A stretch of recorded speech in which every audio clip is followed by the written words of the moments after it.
All right, guys, so we are going to get started, if that's okay.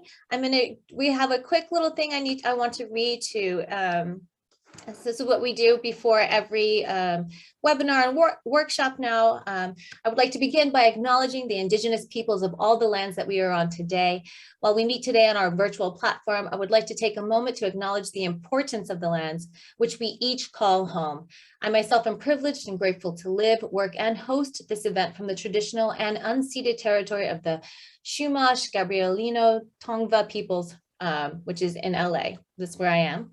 We encourage our PGM VO List community and all our partners throughout the VO industry to reflect on the effects of residential schools and colonialism on indigenous families and communities and engage in reconciliation meaningfully. Thank you so much, everyone. Right on. All right. So hello, everyone. Welcome, welcome, welcome to the Advanced Home Audio with Tim Tippets.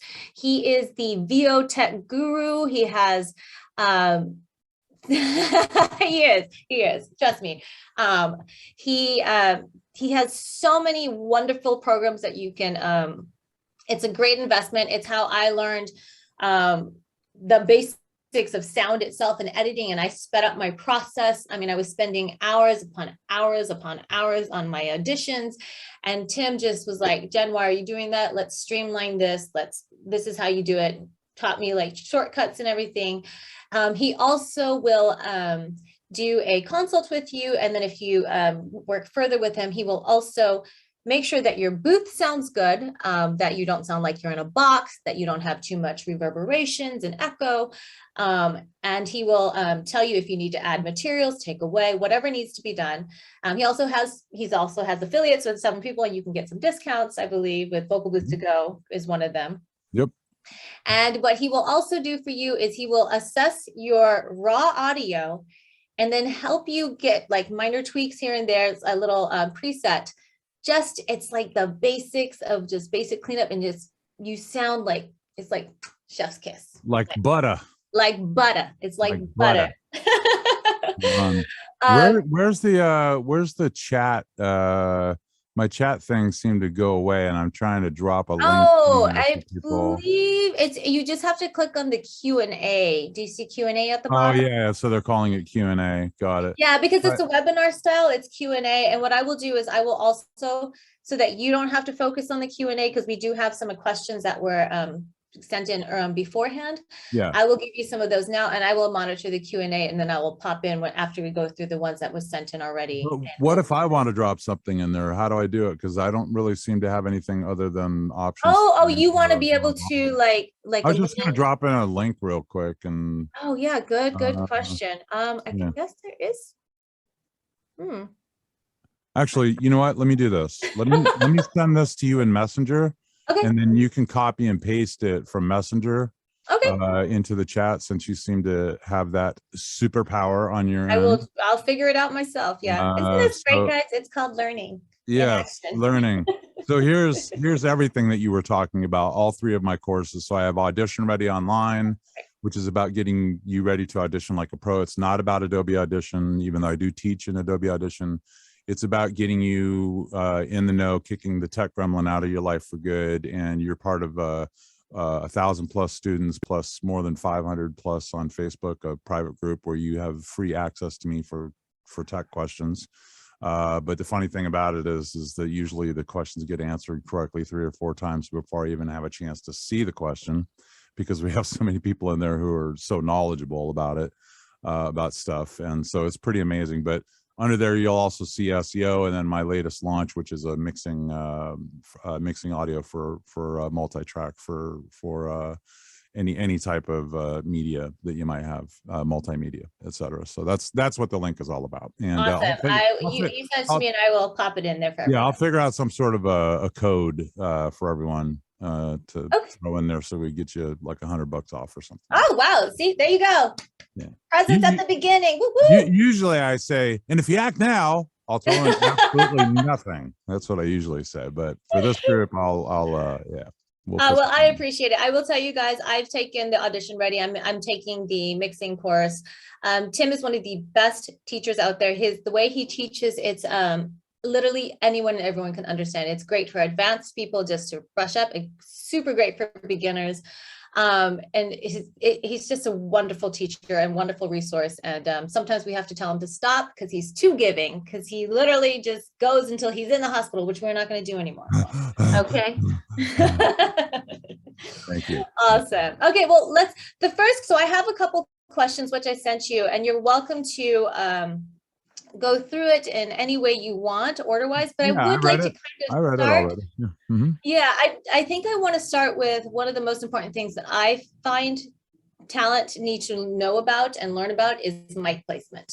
Yep. I feel like there's a lot of information out there, a lot of misinformation or old school information, I should say. Mhm. And I think your technique has saved my life tremendously on like plosives and all kinds of stuff. Awesome. And then we can go from there. Great. What I'm going to do is I'm just going to reload my preset here real quick just to make sure that I'm on the correct one before I do anything. Great. else. And are you planning on sharing it all, or? I don't know if there's a need to, then I will. But yeah, go ahead and enable sharing. You should be able to share it. Yeah, my last session has left my browser in a disarray that is unbelievable. Difficult to look at actually, but at any rate, anything that I open, I just don't want anyone thinking that I'm disorganized, because I'm far from it. He's very organized. When I go into these mad R&D sessions, I just kind of go mad scientist about it, and I'll forget to eat for 2 days, like that level of stuff, you know. Mm-hmm. So anyway, if you see anything messy up there, just please disregard it, and trust me, I am much more organized than I appear to be. But at any rate, mic placement. One more question before we start. Do you want me to stay on screen, or I can just pop? I kind of want them to just see you, and I will pop off, and I will just answer whatever you want to do. Whatever you want to do. Great. I'm going to pop up so you guys can just focus on Tim, and I will ask questions as they come along as you go through the list that I sent you. Cool. So, mic placement. We want to hit that first, right? Yes. Okay. Cool. So you talked about old school mic placement, and one of the things that is very old school, which you will be told by some coaches who shall go nameless, but I am talking to them right now to get them on the straight and narrow about this. But if we had started the meeting, for instance, with me doing the, pointed towards your third eye, which Jennifer, you and I went through when you first started, doing your thing, and your distance was considerably, you were pretty far away from the mic right now. If we had started this particular session with the mic positioned how it is right now, it's not even third eye actually right now. I guess this would be more third eye. And I was hang loose away, it would become normalized at some point for you, right? I mean, if I had started the session that way, you get what I'm saying, right? Jen, are you there? Yes, I'm here. Yes, okay, totally. Cool. I'm here. Yes, you are. All right, cool. So if I were to open the session this way, you would not have noticed anything, because there's really no contrast. Right now I'm in my mixing room. My booth is over here. You can't see it, but sometimes I even voice from here. So anyway, my point is this, is I could tell you everything that I know, or everything that other people know. And look, there are a lot of right answers out there. I'm only interested in the best right answers, period. And I'm a straight shooter. So during this meeting, just assume that anything that I say is preceded by a please, or a, if you wouldn't mind, etc. We're just going to roll through it. Okay. So, but anyway, my point is if I had started the meeting this way and talked to you about proper mic placement, for modern studios, which basically means personal professional studio, home studio, if you will. Touching on that, by the way, for PR purposes, please don't call your studio in print anywhere a home studio, because that could mean a mic in the corner of a room as far as people are concerned, right? Professional personal studio or pro personal studio just puts a much better light on you than home studio does. Okay, so keep that in mind. I could go into details, but I won't. The point is I could tell you all of this about, large rooms that are old school, that are 20 by 25, and the walls are really well treated, and, you can afford to turn up the gain on the mic. But these days we don't really have that option, because we're in small spaces, right? Even though this control room that I have here, where I mix for music, when I compose for film and TV and things of that nature, I sometimes even voice from here actually. But that has to do with mic placement, right? And it also has to do with my room. So as you can see, I have panels behind me, but I also have them everywhere else. So you would think, well, this guy's in really good shape, right? Well, not really, because as I said, I could go through all of the whys behind why you shouldn't have your mic this way. And you could say, well, Tim, I don't believe you. And then I could say, okay, Jennifer, do you believe me now? Okay. And it would make all the difference in the world, right? I believe you. Right. And so people might at some point want to argue, well, proximity. Okay, great. Voiceover is completely different when it comes to proximity. We want proximity. We want you to sound as if you're in the person's head. It's not like singing. Proximity is something that is argued amongst the musicians, and I should know because I've been one for quite a long time, both live and session. And I've had that happen a lot. And having that hang loose away with that pop filter is the right thing to do, because you're dynamically all over the place when you're singing, right? Unlike, you know, in voiceover where you can do what they call ride the fader. So that's a insider term for turning your gain up or down based on the need, right? So if you're going to yell, you would turn your gain down, obviously, so you don't blow out the meter and start clipping, right? So at any rate, mic placement is everything, especially when it comes to your personal studio. And trust me, you have heard plenty of national promos, movie trailers, and so on. I did a national from a car where I was asked 20 minutes beforehand to do it. Luckily had my stuff with me because I was traveling, but I was on the road. So I drove to someplace quiet, put my 416, clipped it to my visor, and I have upholstery inside my truck instead of leather. So the absorption is great, but even with leather, you'd be surprised just how well a car can do with acoustics. And I recorded right there in Twisted Wave and sent it off. And, you know, if you can do it in a car in a quiet area, you can get away with a lot, as you can imagine, right? So let's get back to small spaces and mic placement. And I'm going to grab a microphone here real quick, and I'm going to unplug, and then I will be right back, I promise. If you want to fill the next 10 seconds with whatever, I will be right back, okay? Sounds good. So guys, what I will do is I have the link. I will share it. I can share this publicly, like via Twitter as well, right? The link, because it's just your link, right? And then what we will do is we will share the code, the promo code that he will give, the PGM code for you guys, if it's something that you wanted to invest in privately via our newsletter. So I'll figure out a way to do it. So what I will do is I will make sure to put that out there for you guys so you have access to it, because I don't know how to do it in here with That's a chat. It's Q&A. No worries, no worries. No, it'll be something something simple, and I'll make sure that it happens before the meeting ends so everyone has it. Okay. Perfect. So first of all, I switched out mics here to what's called the Shure SM44. And first of all, we want to make sure that we're not talking into the back of our microphone. As I like to jokingly, not so jokingly say, you're not a pro until you've voiced into your mic backwards. The reason why is because we will break down all of our equipment and then put everything back together. And I literally about 5 years ago, maybe well into my tech career, part of what I do, I did a total breakdown and spent about 90 minutes incredibly upset trying to figure out what was wrong with my microphone. And so finally I just gave up, and I just, you know how you get that 1,000-mile stare where you're not really looking at anything, you're just looking through something, and you're just thinking. I just happened to look down, and I did not see the Neumann. I have a Neumann TLM 103 in my booth, and I didn't see the Neumann logo. And I went, oh man, you got to be kidding me. I mean, the level of self-embarrassment to know that my mic was backwards was unreal, and it was making all the difference in the world, right? So something as simple as that. And by the way, one of the maxims that I have in my life is anything truly powerful is truly simple, and that usually holds up, okay, for pretty much anything. So in this particular case, what I have here is I have a condenser microphone and versus a dynamic. So a dynamic is not charged with any sort of electrical line to bring the diaphragm live, right? A condenser microphone is charged as a very large diaphragm. For those who may not know what a diaphragm is, I will show it to you. On this one, it's hard to see. I have to get my torchlight to show you where the diaphragm is. I'm in a meeting. Okay, sorry.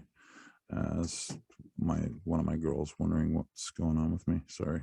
So anyway, let's take a look at this here real quick so you can see this. Okay, so that's that little round thing in there. You see that? Okay, that is the diaphragm. And that can be thought of as the ear for the microphone. All right. Now, unlike our ears, these diaphragms are pre-tuned based on what we're looking for. If we're looking for a very bright top end, then they will be pre-tuned to have that built into them. If we're looking for a very, thick, rounded bottom end, then that will have that built into the microphone. So now this is a great watershed moment that I could go off and just tangent like crazy. I won't. I'll make it really short. But the point is when people say, well, what's the best mic for me? Well, when someone says, well, you should use the 416 because I use it and it sounds great, that's not the correct answer. It's just not. And I'll explain later why. Okay. But anyway, let's get into mic placement for small spaces. All right. So the further away that I have, let's say I do hang loose with this microphone, I'm going to be in even more trouble because it is a condenser microphone. It has a large diaphragm and it's a lot more sensitive and non-directional than the 416, the shotgun mic that I have. Okay. So how do we deal with something like this where we've got a small room and it's going to pick up the entire room? It's going to get even more boxy sounding. Okay. Boxy meaning, if you can imagine putting smaller and smaller cardboard boxes over your head, it would get more and more boxy sounding, right? So what do we do in this type of situation? Well, it's pretty simple. If you were to take 4 fingers, I'll turn sideways here, okay, with the mic in front of you like this, and make sure that the center of that diaphragm is level with the center of your mouth, okay? 4 fingers. In my case, I'm 6'6", so I got these big sausage fingers. It might be 5 fingers for you or possibly even more, but give it a try. The point is you want to get that diaphragm, the center of that diaphragm aligned, and you can use a piece of tape, whatever, to indicate where it is for you. Your brain will get used to it very quickly because our brains are very, very smart with this kind of stuff. 4 fingers in front. If I turn around 40 to 45 degrees over here and talk this way, I'm good to go. Let me give you an example. Okay, so 4 fingers away, Peter Piper, Peter Piper. Okay, do this, turn this way, come this way, make sure it's centered right at my mouth. Peter Piper, Peter Piper. No plosives, don't need any sort of, we used to call them spit screens. Never really called them pop filters back in the 80s because most of us were screaming into microphones. And that's really the only reason I even use a pop filter. I really don't even need them, is to just keep saliva off of the microphone. Okay. But now my voice has not changed, whether I have it here or here. It's not going to change. All right. It's pointed towards the center of my mouth. And I get to go Peter Piper all day long and not have to worry about hang loose away, where you can now hear the room, which doesn't sound nearly as good as this does. Okay. So that is the key. So what I did is I built this little thing here, 3D printed it, and I bought it's not called a people mover, whatever. It's a display table that turns with a motor, and it will handle up to 300 pounds. I'm going to be putting my daughter on it. And this hole right here that I 3D printed this thing. This is meant for a laser. Okay. And here's the idea behind it, which I will be showing in a future video on my YouTube channel, is to give people a sense of, because this laser light will point towards the middle of my mouth, right? To give them a sense of distance, all right? Positioning. Let me turn here so you can see what I'm doing, all right? And then have her rotate, and so we can show a top view, side view, the whole 9 yards, all right? So mic placement, why am I taking so much time talking about this? Because it is the single most important thing that you can do for your voiceover career, is to get your mic properly placed, because you could read something like a golden god and it's not going to matter if the audio quality is bad. It's just not. 80% of what comes in goes in the trash because most people are getting their information off of YouTube, or they've gotten bad, advice like, hey, hang loose away, or use the microphone I use, or whatever the answer may be. Okay. So mic placement, if anyone has any questions about that, fire away. But those are the basics, the so-called secret. The secret is there is no secret. Okay. Just get your mic in the right position, get your gain adjusted properly. I saw the question about levels. We'll get into that, but that's what mic position is all about. And any questions about that? Great. We do have, I believe, Ladin? I'm so sorry if I pronounced. I'm going to allow you to talk so you can ask your question about this. Hello? Hey, this is Laden. Hi, Thank you. Ladin. I feel like sort of right. Hi, this is so lovely. Thank you so much for doing this, you guys. You're welcome. I'm in my little tent that I filled with a cat who I hope won't jump on the computer as we're speaking. So you said something, I have an AT20 USB, and I think I'm one of you. Yeah, I don't like it, but okay. Yeah. It's probably my fault it doesn't sound the way it should. So there's the middle of it is where you're saying I should be speaking. I'm sorry if I missed that. There's a little ball and you want me to hit the center of the little ball. Yeah, sorry. I was going to plug back into my 416, but yes, that is what you want to do. You want to treat the diaphragm. The diaphragm itself is a flat looking disc. Okay. And it has two sides to it. And they're fairly narrow. They're usually, no more than a 1/4 inch thick. But here's the idea. Treat that diaphragm like you would a camera lens. All right. So what are you trying to take a picture of? Well, if you try to take a picture coming up like this, you're going to sound very nasally. All right. If you try to take a picture like this, you're going to sound very chesty. And what we want is we want a nice balance between head and chest voice, because we have a saying in the industry, in the audio industry, and that is you can't unscramble eggs. Okay. So if you're not giving them the full picture and they don't have the ingredients to work with in order to, add saffron or a pinch of salt or a pinch of pepper or whatever, then there's nothing they can do. Okay. At that point. And so you're out of the race, you're out of the game. Right. And first impressions are everything, right? So what we want to do is we want to give them something that is picking up both our head and chest voice equally, giving them a nice balanced signal, lightly processed throughout with compression, only enough compression to basically emulate better mic control. That's a big misunderstanding people have. Limiting is another one where people tell you to limit your audio. Don't limit your audio, only under certain conditions should you be doing that. You're destroying the dynamic range, okay?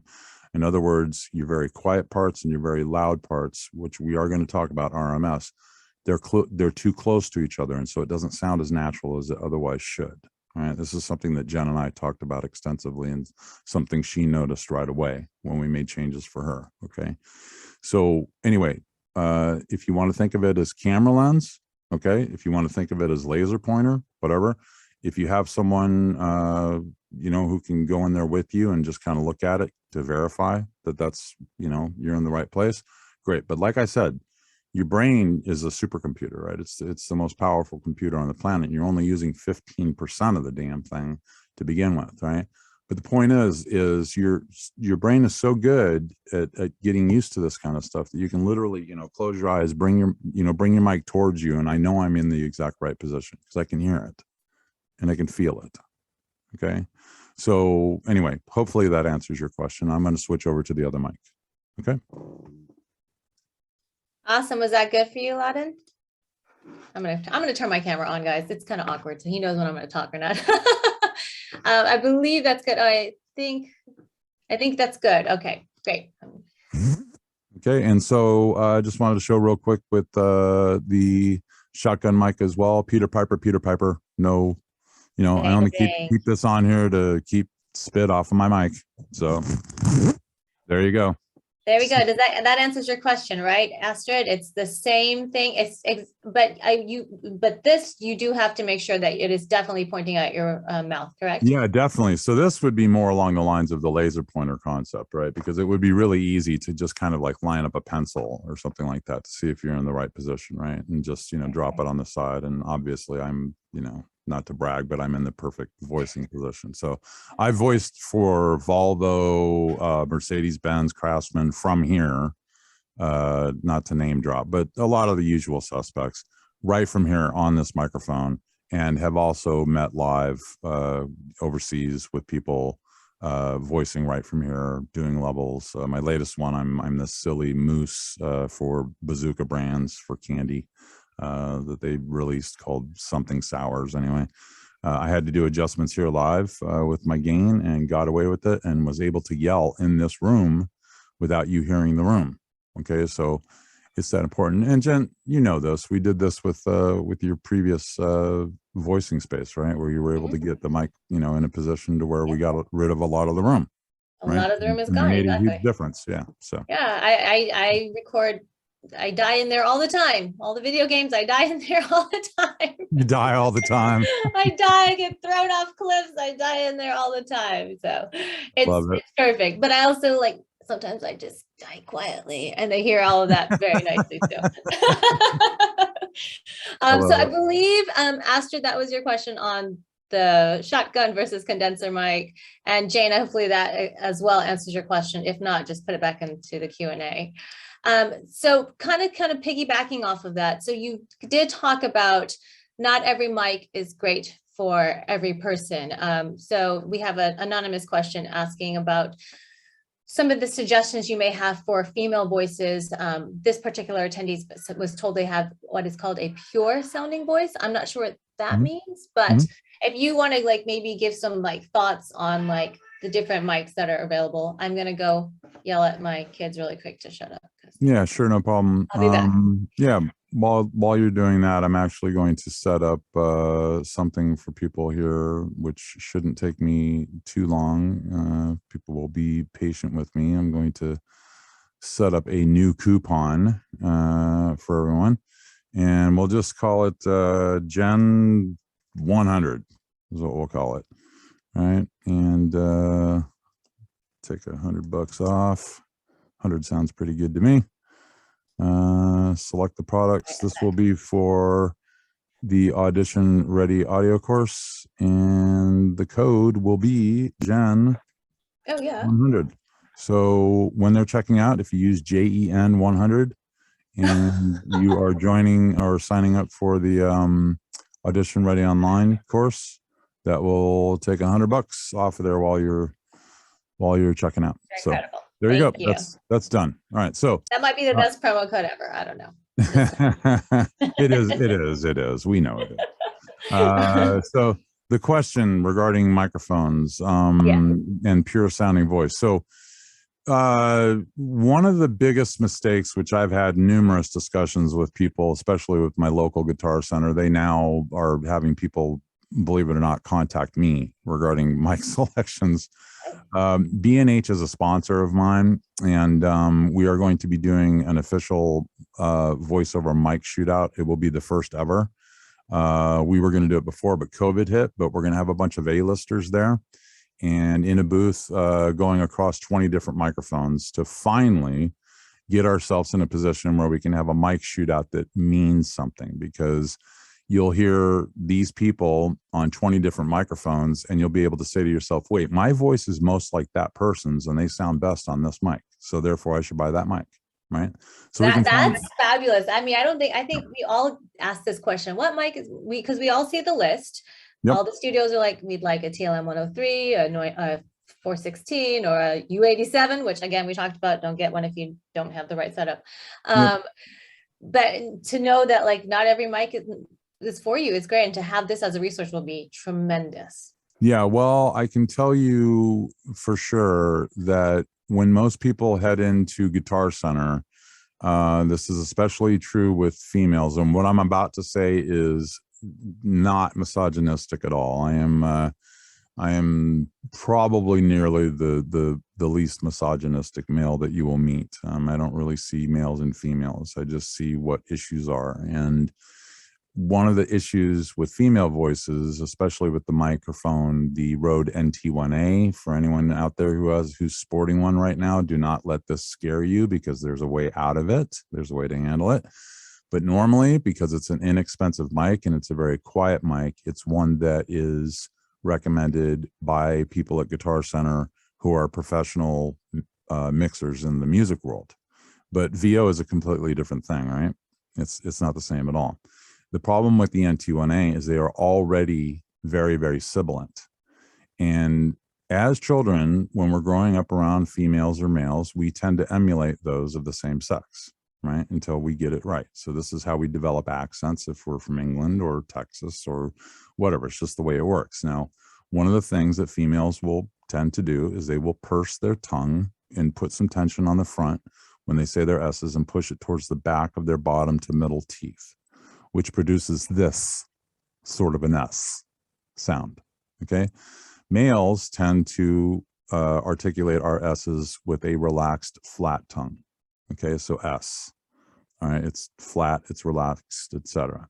For those who want to very quickly try to handle sibilance issues that they're having, overdo it, like literally do S's like this, pull your tongue way back until muscle memory kicks in. There's more to it.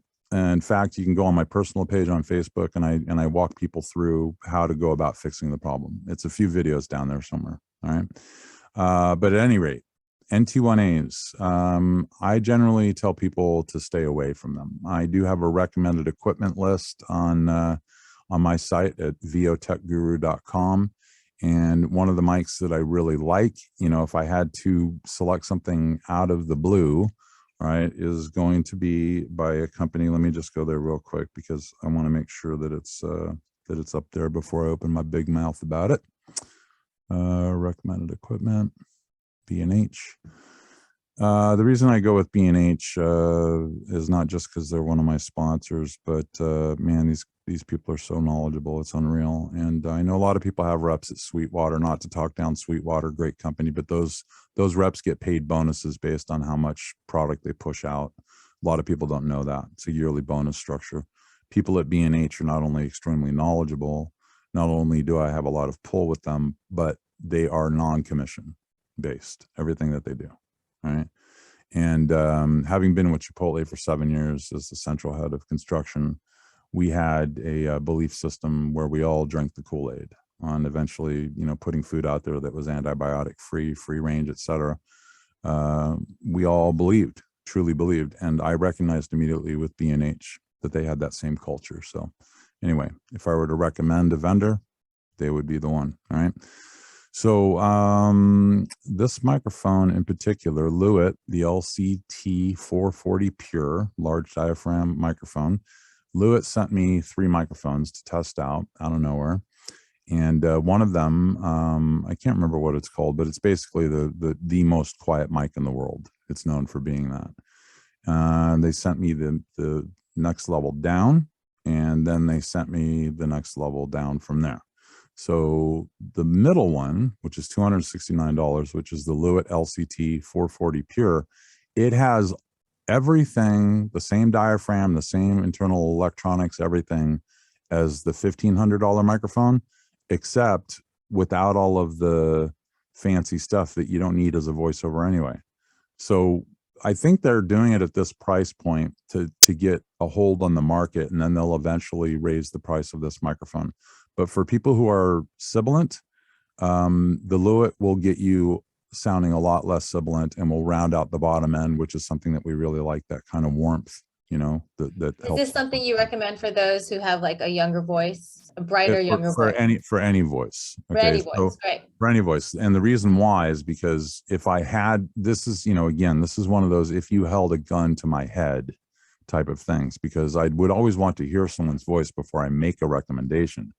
But if I had to make the call, I would say, you know, Lewitt LCT 440 Pure, large diaphragm, cardioid condenser microphone, because it's all around, especially at the price point of $269. It's not just the best deal, but it's the best sounding mic, especially at that price point. There are diminishing returns as you go from a microphone at this level on up, even up to a U87. There are diminishing returns. You would be shocked how good this mic sounds. I mean, it sounds phenomenal. All right. And by the way, for those who are interested, on the services tab on my site at VOTech Guru, you'll hear this guy, Joe, who had a $110 MXL mic and an $80 interface, and was told that his stuff sounded great. And his Uncle Bob, literally, that was his name, Uncle Bob, a 35-year veteran in the music industry as an audio engineer, told him it sounded great. All his friends said it sounded great. An audio engineer, where this rarely happens, reached out and said, you need to contact this guy, Tim, because your sound is way off. you'll hear the before and after on a $110 microphone with an $80 interface. And the difference was huge. And he immediately started working and has been doing great ever since. Okay. So it's not here's my point. It's not always about the microphone. Okay. People talk about raw audio. I saw that question. We'll get into that as well. But proper mic position is the single most important thing you can do. And also staying away from certain microphones for sure.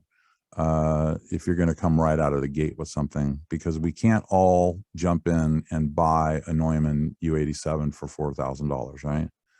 And unfortunately, some people make that mistake before they even start their career. They'll spend 15K and then come to me and say, "Okay, I'm ready." It's like, no, you're not. You know, it's not that I say that, but I'm thinking to myself, well, you know, if you think you're just going to jump into voiceover, you know, then you might as well become a professional race car driver while you're at it, or a professional drummer, etc. You know, this stuff needs to be taken seriously. So I tell those people, look, you need lessons. You need to learn the craft before you jump into all of this tech stuff. And I tell them, I'd love to take your money, but reality is that's not your number one target right now. Right. So anyway, to answer your question. Amen to that. Yeah, that was great. That's the one that I would recommend. Yeah. Great. And I will put it, Cynthia, I will put it in there. I will do a link to the microphones you have, but it was on the recommended list that I put out there yesterday. If you need that presentation, it's available for download. I can also put that out there if you need that. Yep. Oh, and by the way, full disclosure, I am an affiliate of theirs, so I do get a taste if someone buys something. But really, what that's all about for me is more about the pull, because if you guys have problems, I have direct access to the highest levels over there and say, look, you're messing with one of my students. You need to fix the problem. Don't mess with one of Tim's. But that being said, it's never happened. Okay. In fact, B&H they're so cool. 3 or 4 different times there have been porch pirates, and they've all, for some stupid reason, been microphone stands. In each case, B&H just said, don't worry about it, and just sent them out a new stand. Wow. Yeah. So good to know. Yeah. So anyway, there you go. Great. One more microphone question, and then we'll move on to some of the other questions. Microphone, upside down, straight up, what do you recommend? Straight up and down, because if you have it upside down and you have it in the proper position, it's going to get in your way. You're not going to be able to see. Okay. You should be, for me, I know that the top of this is, my cheekbone is the right level. I can see over it. I can see my copy. I realize that this looks cool and all that. Some people will say, well, move it, directionally away from you to get rid of your sibilance. Well, look, I'm not into handling symptoms. I'm into handling causes, right? And so, again, the best right answer, get it right side up like this. And for those who are interested, very quick on the history of this, microphones used to have tubes and other hot elements in them that would eventually ruin the microphone diaphragm, because heat would be rising up into it, and eventually it would ruin the diaphragm. And that's why they started hanging them upside down, so the heat would run away from the diaphragm. Okay. So if anyone's wondering why would you have a mic upside down in the first place, that's why. Awesome. Awesome. And then just one more question. With your shotgun mic, do you recommend it being parallel, or can it be tilted to save someone's space? Like, I know I have a small space, so sometimes it's hard. Yeah. So this is not, I'm not going to give you it depends answer on this. The right answer is, if you can get it parallel with the ground, perfect. All right. Because now we're getting equal amounts of head voice and chest voice. Now, in some cases, if you're going to do anything, have it point down towards you. If you're going to do anything, not up, because we don't want to go up into your nose and make you sound nasally. All right. Because that's where we get what we call honk, H-O-N-K, right? H-O-N-K, honk. And we don't want honk in our voiceover. Okay. So if you can get it in this position, great. If you can't, because your, boom won't do it or whatever, then at least down a little bit, but still pointed right at your mouth. If I had to go one way or the other, it would be down. But work on getting that parallel, guys. Okay. Yeah, if you can. And then I know, I think, Adrian, you came in later. This is just the proper mic placement, slightly to about 45 degrees off, parallel to the ground, pointed directly at your mouth. Okay. You can watch the replay for the more in-depth answer. Yeah, and just real quick for Astrid, Smart Gain for interfaces like the EVO, I don't believe in smart anything other than something like an Apollo Twin that has everything built into it to begin with. It is far away the best. That paired with something like the Manly plugin and other things. They now, by the way, Jen, you may not know this, they now have a plugin that handles background noise in real time. And it is incredibly transparent, and my mind is blown. Is it what is it, Orbit or? It's the select. I'll get the name for Okay, you. you'll I'm get going it to to be. me. I'm going to be doing a comparison of before and after. Okay. But the results on my end so far, like that paired with RX, is just. I'm not sure I even need RX voice denoise anymore at all for any reason. Yeah. Okay. So that's good to know. Yep. Good to know. Mm-hmm. So I guess let's go on to, would you rather talk about the actual audio, or are you okay to talk about room treatment quickly? We talk about anything. Room treatment is easy. So let's do that then. So the question was, can you talk about room treatment? Sure. Rebecca, she has acoustic foam and some bass traps, but she doesn't know if it's where to put it, and even what she's listening to make it sound good or worse. I always recommend doing a consult with like a Tim, and he will tell you exactly what you need to do, but take it away.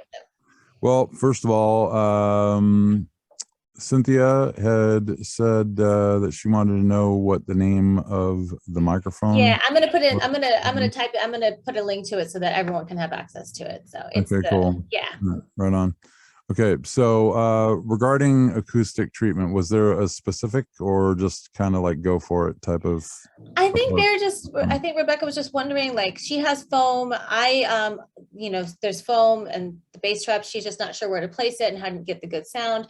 I also, in the presentation last week, talked about the Vocal Booth to Go sound blankets and using that as a source. So yeah, just different ways to treat your space. Okay. All right, so this is a pretty easy one, right? A lot of misunderstandings on this one. Okay, and Jen, I just sent you the equipment page link to make it easy for you via Messenger. Okay. 2-inch foam. 2-inch foam. Wow. What 2-inch foam basically does, and it's so shocking to me that so many huge companies like Whisper Room, etc., either recommend or it comes with a 2-inch foam package. 2-inch foam only handles high frequency and early reflections. Early reflections basically is a fancy way of saying there's a wall close to me, it's going to reflect earlier than a wall that's further away. And not only that, but the smaller the booth or the more equidistant, like 4x4, 6x6, whatever, the more you're going to get in trouble with this, because what ends up happening is the 2-inch foam does not handle the low frequency stuff. Okay.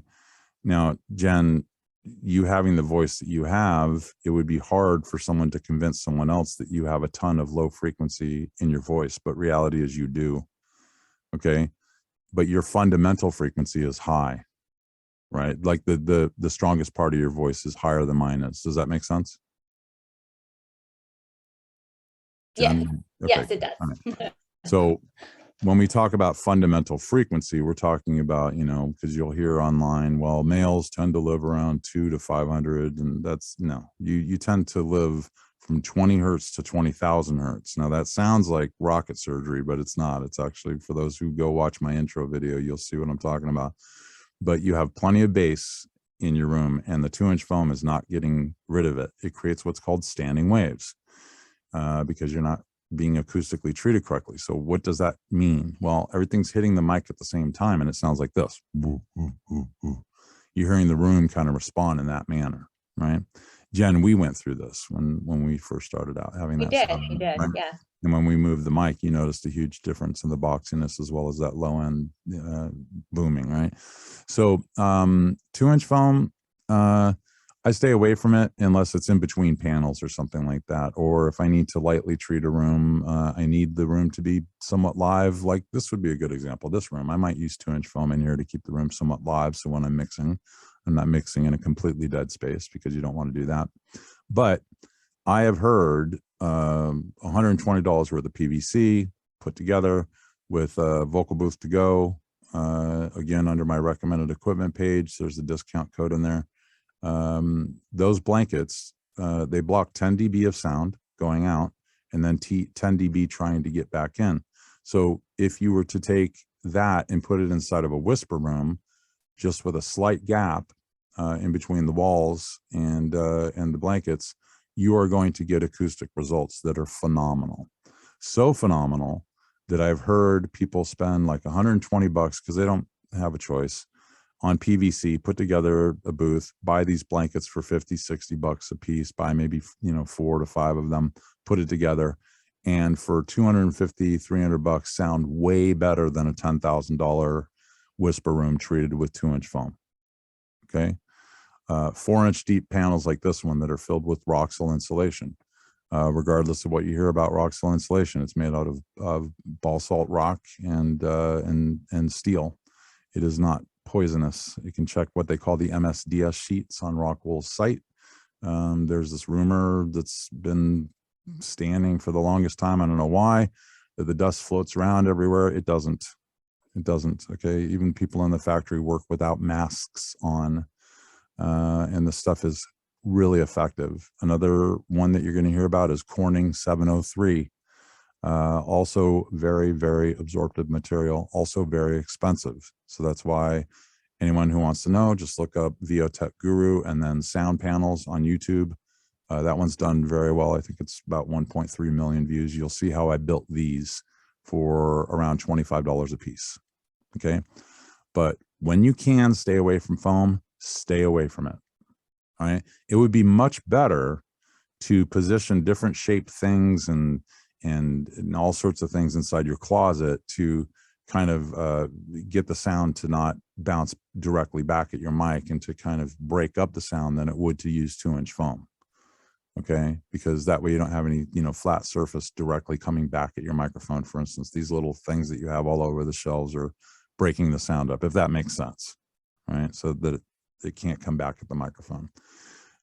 So hopefully that answers your question. If you're going to go with foam, go with 4-inch foam, if you're going to do it. Oh, there we go. Awesome. Awesome. I will say, I originally started with foam and I still have some in my booth because it was there, but now I have blankets everywhere else for the most part. Yeah. So great. So let's move on to, so we have a lot of questions about raw audio and what is considered processed, and because a lot of studios will ask people, please send in raw audio, and they give us a whole list of what they're looking for. So I guess I think we're going to start off small and then we'll go into the bigger questions on what they're asking about this raw audio. So the first question would be, does deplosive and mouth declick count as post-processing if an audition is needed to be sent raw? Not if it's done correctly, because they don't have any contrast, right? They have nothing. Right. It's again another video on YouTube, VO Tech Guru YouTube. You'll see me run through both voice denoise and voice declick, or not mouth declick. I just use plain declick along with voice denoise. People will argue that mouth declick is way better. I've done extensive testing. No, it's not. Okay. Right now, in fact, I think the 4 plugins, only 2 are needed, are still on sale from Isotope for $29, and it's called RX Elements. Okay. That put in properly in a stack is mind-blowingly effective. These guys, not surprisingly, Isotope are right outside of MIT. These guys are geniuses, man. How it is, I'm not even going to pretend to know how their algorithms work, but whatever it is that they're doing, their plugins are able to distinguish actual noise from voiceover, because the way noise removal usually works is you tell it, okay, this is noise, and then it says, all right, well, that's X amount of frequencies, so I'm just going to take those frequencies and remove it from the entire thing. Well, the problem there is now it's changing your sound, because you're removing the EQ of that noise from your voiceover as well. Well, these plugins don't do that. How they don't do it, I don't know. I'm not going to pretend to know the answers, but I just know that they work very, very well. Okay, but let's get down to process video, period, so I can get through this real quick, because this is a really quick and easy one to answer. Processed video, processed audio versus non-processed audio. What we're looking to accomplish here is to make your room sound less boxy. Therefore, we're making your acoustics sound better than they otherwise would. Again, they don't have the contrast of hearing the before, so they wouldn't know any better, right? if you're not over compressing and you're just compressing just enough to give, you know, the impression that you have better mic control than you otherwise do, right? Rounding out the bottom end of your voice to warm it up a bit to support it, right? Getting rid of the boxiness, airing out the top end. These are all hallmarks of very, very expensive preamps, which is what we do want. Right now, you're hearing me on a true emulation of what's called a Vox box, which Jen, you have. In real life, it's a $4,600 rack unit, right? And with a faithful emulation of this, I've had plenty of people who have not worked with me before who emailed me, who basically told me, because SEO is a strong suit for me as well, that I've got the job. I don't even need to audition for it, right?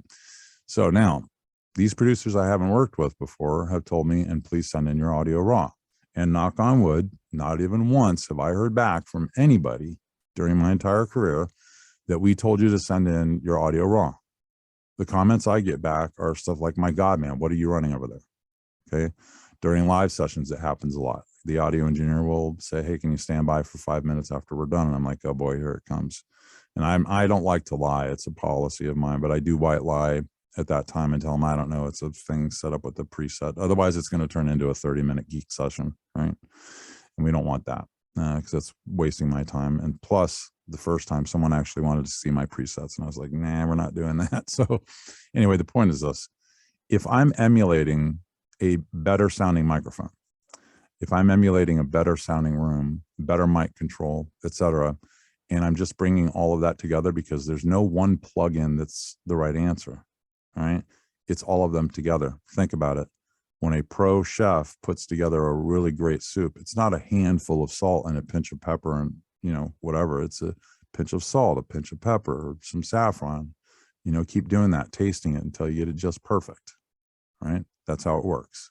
And it's the same with VO. First impressions are everything, right?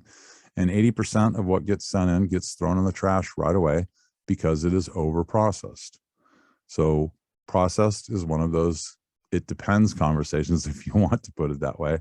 But if you're not giving them anything that sounds processed to begin with, all they know is this. They take your VO, they put it over the music bed, and they hardly have to do anything to it in order for it to sound great. All right. And then since audio engineers are, you know, the guardians at the gate, they don't pass on crappy audio to the producer, right? They take the collective of the best sounding stuff and best suited for the job, period, right? And they pass that on, all right? And when they get asked again, hey, do you remember that Jen gal that we used for the dairy ad? And he goes, oh yeah, I remember her. Why? Well, we're thinking of using her for this Toyota spot. That audio engineer is going to say, yes, please. And Jen, maybe you can give me a little bit of information as far as any comments that you may or may not have gotten since we got you hooked up and got you in the position. Yeah, I mean, I will tell you guys this every time I'm in, and literally Tim has, and this is where I recommended last week, where you invest in a session. Remember, you're investing in your career. So you are investing in yourself and your talent so that you don't have to think about this stuff. You have someone like Tim come up and he like assesses your booth. He listens to your voice. He does some minor, you know, tweaks on your setup, gives you some presets, and you hit one button and you're done. And you literally don't have to think about it. And not once have I gotten back anybody saying like, oh, I can't believe you have a, downward expansion, or, I'm pretty sure. And like literally my presets, so you guys know, being transparent, is mouth declick, because ain't nobody need to hear any of that. I don't care how many green apples you eat. They still pop in. Okay. Okay. I have a mouth declick and downward expansion, and then it just gets normalized to -3 dB. And that is literally all that I do on my end. And I get all the time raw audio, audiobooks, for example, or, some of my games, they're recording it live and it's all happening live and all this. And everyone's like, you sound fantastic. Yeah. Everyone's just been like, your audio sounds so great. Where are you? And I'm like, I'm in my closet. And they're like, really? And I'm like, yeah, just in my closet. So again, I highly recommend this. Yeah, when you're getting louder during those animated parts, that compressor kicks in a little bit stronger. Again, to make it seem as though you have better mic control, because backing away from the mic and yelling like this isn't always the right answer, right? Because now you hear the entire room. But that is a good example of how you can take processing live, because you're running the Apollo Twin with the Manly plugin in real time, right? Yes. So we have you pre-EQ'd, pre-compressed, pre-de-essed. It has a built-in de-esser that is phenomenal. And we have all of that in front of your chain, the audio chain, right? So the audio chain is everything from your mouth to the recording software, right? So everything in between, that's the audio chain, right? But that is a really, really good example of how it is that you can take something that sounds, right, and make it sound great. So now at the end of the day, the proof is in the pudding. So what I'm going to do is I'm just going to drop this preset right now. I'm just going to turn this off, okay? And what I'm going to do is I'm going to let you hear what it sounds like without the Manly Vox box, okay? So this is what the 416 sounds like when it's not treated, okay? This is a broadcast microphone that's meant to hold over actors out of frame. It's not really, was never really meant for voiceover, right? Now we can hear this boxiness. We can hear a loss of the low end. Where's the area? You sound thinner now. Right, it disappeared, right? So what is my job? My job is to make me sound the most like I do in real life. And certainly this is not how I sound in real life. People would think you have a really strange voice if I sounded this way in real life, right? But reality is when you have something that sounds like this, and then you take that and you treat it properly and you get yourself on mic correctly, and then you end up sounding like this, you're gonna sound so much more fuller. And I would not even have guessed you had done anything. Right. You wouldn't think. Why would you? Why would you think that I did anything at all? Right. And so you know, because a lot of people will tell you in videography, you can't take a shotgun mic and make it sound like a voiceover mic. And it's like, I have quite a few movie trailer clients, and Joe Cipriano's a client of mine. Dave Fenoy is a client of mine. Quite a few other A-listers who would disagree with that comment. And there's a reason why, right? I know we all know those names. I'm dropping names like crazy. I'm actually working with a marketing person right now who's trying to get me to talk myself up because I'm horrible at it. I was given You're a very humble man, Tim. You are. Well, I was given the name VO Tech Guru during an interview by a prominent figure like a decade ago, and I hate the name because it sounds like I'm coming down off the mountain with tablets in my hand or something, you know. but everyone kept calling me that, and the brand stuck, and so I'm trying to talk myself up a little bit more. You should. You're just an awesome human being. Well, thank you. So are you. So are you. Thank you very much. So then let's go on to talking about, because we have so many questions. Let's see if we can get through. I'm going to try and get through all of your questions, people. Don't worry. Let's take our time. Don't worry about it. So then my next question, if we're talking about processing and all of that kind of stuff, we're going to dive deeper into the what studios are asking for when they're talking about RMS levels and so forth. But I want to talk about first, what is RMS? And then what is the difference between RMS and LUFs or LUFs? LUFs. Okay. So basically we don't want to deep dive too much when it comes to LUFs and things of that nature. I'm going to share my screen here real quick. Great. So I can show you what the difference is. All right. So let me go down. Can you tell everyone what RMS is first so they know what that is? Well, that's the best way that I can do that is actually by okay, great. Right. So I'm going to share my desktop, and can you see Adobe Audition here? Yes, everyone. I believe everyone should be able to see that. If you can see it, then everyone else can see it too, more than likely. Okay, cool. Yeah, we're getting thumbs up. Okay, cool. So RMS, what RMS stands for is root mean squared. All right. And that is a fancy esoteric way of saying average or averaging out something, right? So what are you trying to do? You're trying to average the overall volume, all right? And let's have that discussion real quick, by the way, okay? Amplitude is the strength of your signal, all right? Volume is how loud it is when you turn it up after the fact through your speakers or your headphones. Okay, so when we're saying volume, it's used as a generic term, and it's even used to express the actual strength of your signal. Okay, so if you hear me say amplitude specifically, I'm talking about the strength of the signal. Okay, not how loud it actually is, because after all, I could turn my volume down all the way over here and it wouldn't matter how strong my signal was, right? You wouldn't hear anything. Okay. So with that out of the way, RMS is a way of taking the loudest parts and making them closer to the quieter parts, and lifting the quieter parts and making them closer to the louder parts. Now, the problem with that is that you are sucking the dynamics out of the voiceover. Okay. So what does that mean? Well, the difference between the peaks and the valleys. That's our dynamic range, right? So if I hit that too hard and I do something like, I don't know, let's do the something that I saw on YouTube that this one guy was doing. So he was normalizing, I believe, and then he was like doing this, he would limit, okay, and then he would do some EQing, you know, et cetera. We won't do that, but the point is after that, he was doing this again and normalizing it to -3 and then putting some compression on it. And then the very last thing that he was doing was these two things, which was limiting to -6 and then doing the favorite thing, okay, and going to -3 dB. And this is what we call railroad tracks, right? And we don't want this. Okay, do you see how I have these flat peaks here? The dynamics have been destroyed. Okay, when I get louder, you don't just expect, you know, like let's say I'm expressing anger. You don't just expect me to get louder. Okay, you expect to hear the actual anger in my voice plus the increase in volume, right? If we don't have that in here, well, it's not going to sound nearly as natural with something that is properly treated. Okay, so let me show you a shortcut that I have. Let's go to amplitude and stats, because I know that there are some audiobook people out there who are watching this right now who have to go through this, right?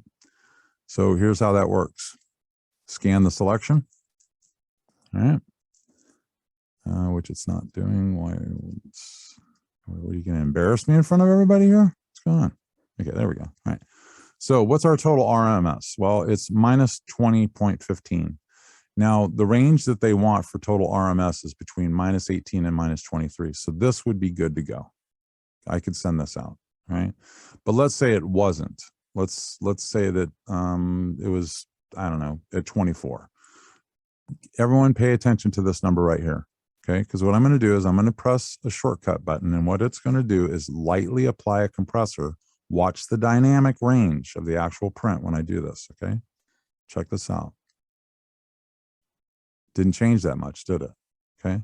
Now I'm going to scan the selection again, and look how much it lowered the overall RMS to -18. And so I may only need to run that process once, but if you use something like Levelator or some other built-in or match loudness or whatever, it will destroy it. And a lot of people will tell you, hey, just get it here and then limit it. And then that way, that's the answer. Well, again, there are a lot of right answers. Does it get it to the right RMS? Yes. Does it sound nearly as natural? No, it doesn't. Okay. So anyway, that's RMS. Peak normalization, which we definitely need to address, is all about. And here's what I'm going to do is I'm just going to start a new file. And there's a reason why. Okay, so I'm going to be really quiet here. And now I'm going to get louder. Okay, so now we have something very quiet. We have something a lot louder. And then we have just normal talking. All right. So here's what peak normalization does is it says, okay, well, let's look at the loudest thing that you said. All right. And let's raise or lower that. What is it in this case? Let me get the Q&A out of the way and look at the amplitude. It's right around -6. Okay. And our final output, we want -3 for audiobooks, for instance, right? So what it's going to do is it's going to take the loudest thing that I said. Let's get rid of this one so we can eliminate confusion because the peak is close. There we go. So it takes this and it says, all right, based on this as a baseline, we're going to raise it what? It's at -6. We need to raise it 3 dB to up here, right? And what it's going to do is it's going to take the rest of the audio and raise it that same amount. It's that simple. So watch. That's it. That's what peak normalization does. Now, if it were louder than -3, like let's say it was at -1, right around there, it's still going to do the same thing. It's going to look at the loudest thing that you said, And it's going to say, okay, well, in order to get to the target, we need to drop it 2 dB over here, right? There's the 3 is not showing up for whatever reason, but it would be right around here. What it's going to do is it's going to drop this peak 2 dB to get where we need to go, but it's going to take the rest of the audio with it to the same degree. There you go. That's it. It's as simple as that. So that's the difference between peak normalization and RMS. Is RMS looks to average out the audio, and peak normalization looks to just take the loudest thing that you said, use that as a baseline, and either raise or lower the overall volume to the target that they need, because you need somewhat what they call headroom, okay, which is room to mix, to either lift or lower the volume inside the mix. And that's why -3 is generally considered an industry standard, okay? Someone's going to ask this question, so I'll get ahead of it. Should you send in your auditions at -1 dB or -3 dB? I always send mine in at -3 dB because if you are not reading correctly and you know, you're sucking, do you want to suck 2 dB louder? So I don't think so, right? So here's reality. If someone is sucking at -1 and I'm killing it at -6, they're going to choose me. Now, I don't normalize to -6. I'm just trying to drive that point home. Okay. They're going to hire the better actor. Right. And so anyway, if your agent is insisting on sending it in at -1, then send it in at -1. Right. But generally -3, the difference between the two is slight anyway. So, and personally, by the way, it annoys me because I saw the question earlier about peaking at -18 dB. So I might as well get that out of the way. We're talking about your meter down here. Go live with it. All right. So if you look at my meter, you see I'm averaging between -12 and -6. Why? Because I want my gain loud enough so I can hear if there are any problems. If I have it too loud, I might have problems in the background that I can't hear. I go to normalize it later, and then suddenly this 5 hours worth of work that I've done has been ruined because I didn't notice that the noise was in the background. -18 is the right answer for recording video in the field. Why? Because let's say you have a perfect take with someone like Al Pacino, a car backfires, and if your gain were otherwise turned way up, it would clip the audio, right? But at -18, it gives you enough room to be able to handle something like that. And we expect in an uncontrolled environment, like an exterior movie scene, for there to be a very wide dynamic range of sounds, potential for wind, cars driving by, et cetera. So it makes sense to record at that level. But in a controlled environment, the right answer is -12 to -6, average on your peaks. If you go a little bit over, that's fine. Under, that's fine. Just don't clip, okay? But the point is, you want to get it loud enough to where you know if there are going to be any problems when you go to finally normalize. All right, so there you go. Great. And then, so what are LUFs? LUFs is, God, I forget what the acronym is, but essentially what they have to do, what engineers have to do is they have like 3 days to clear stuff with FCC, and LUFs has to do with overall loudness relative to, it's become more important than ever because recently, maybe a decade ago, 15 years ago, they used to intentionally make commercials louder than the stuff you were watching, right? Well, they made that illegal, okay? And so now the time span for approval to clear language, to clear levels, all of that other kind of stuff, LUFs is just a fancy way of saying, hey, we've got an average audio level that meets the legal requirements for the FCC as far as broadcasting, right?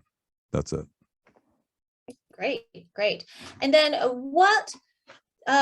so I want to dive in more on like the whole -18 dB RMS should have all that, but I want to ask another question before we get to that. Mm-hmm. I have a question saying, what should the average RMS amplitude, what should RMS be for just raw recordings?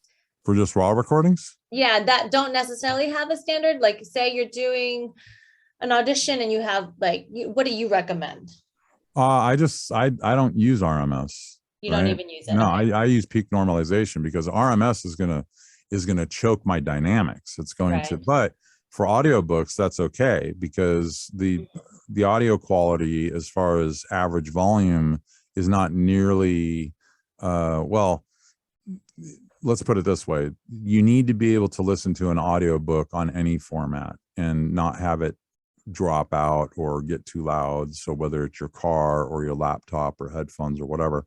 So since we're talking about just an audio, not, well, just an audiobook, I'm not downplaying anything, okay, but it used to be the golden standard, and promo, commercial, et cetera, has far surpassed audiobook requirements, because in an audiobook situation, you can get far away from the mic. It's okay to hear a bit of the room. It's far more widely accepted to hear that type of stuff.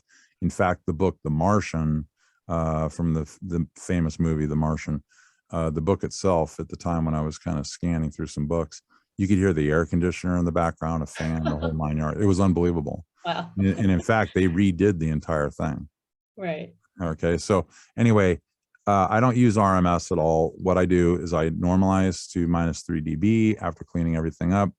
And by the way, teaching people how to edit like a ninja is part of what I do for a student. If they want to get ahead of sounding great now, I cap out usually the range is 250 to 500 to get them fully set up, teach them how to, what my students call edit like a ninja, which increases your editing workflow speed by a factor of 3 to 1 minimum. Okay. So if you can imagine, if you had a full-time editing job, you know, you had a year worth of work, it would only take you 4 months to do it. So what's 8 months of your life worth? Forget the money. Let's just talk about your life, right? But anyway, the point is when you are sending in an audition and you're able to clean it up real quick and then press one button and it processes everything, and then you just send it out and it's got all that dynamic range in it. Well, a lot of the times they'll just use my audition as the actual piece because of that, right? So using RMS for an audition wouldn't make any sense, because you're not trying to reach an RMS requirement for ACX, for instance, right? Right. You're just So sending then, the most great. So I'm going to jump back to that, because there are some auditions where they ask something about RMS, and which I'm going to get to that really quickly. And if that happens, then that's fine. That's fine. Yeah. Yeah. So then, so Megan asked, you know, how do you find the right gain for a microphone so that the audio sounds good and not have a lot of echo? I think you pretty much answered that by making sure that when your natural speaking voice is between -6 and -12 dB, correct? Yeah, on average. That's how you know, like we're seeing right now on my meter, you know, somewhere in there. Yeah. And if around average, that's how you figure out to good.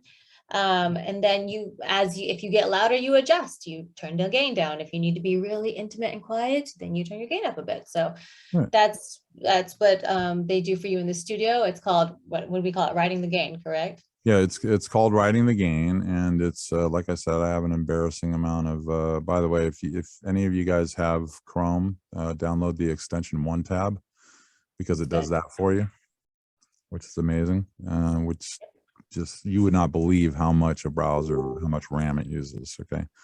1Tab, highly recommend. Okay. But let me give you an example.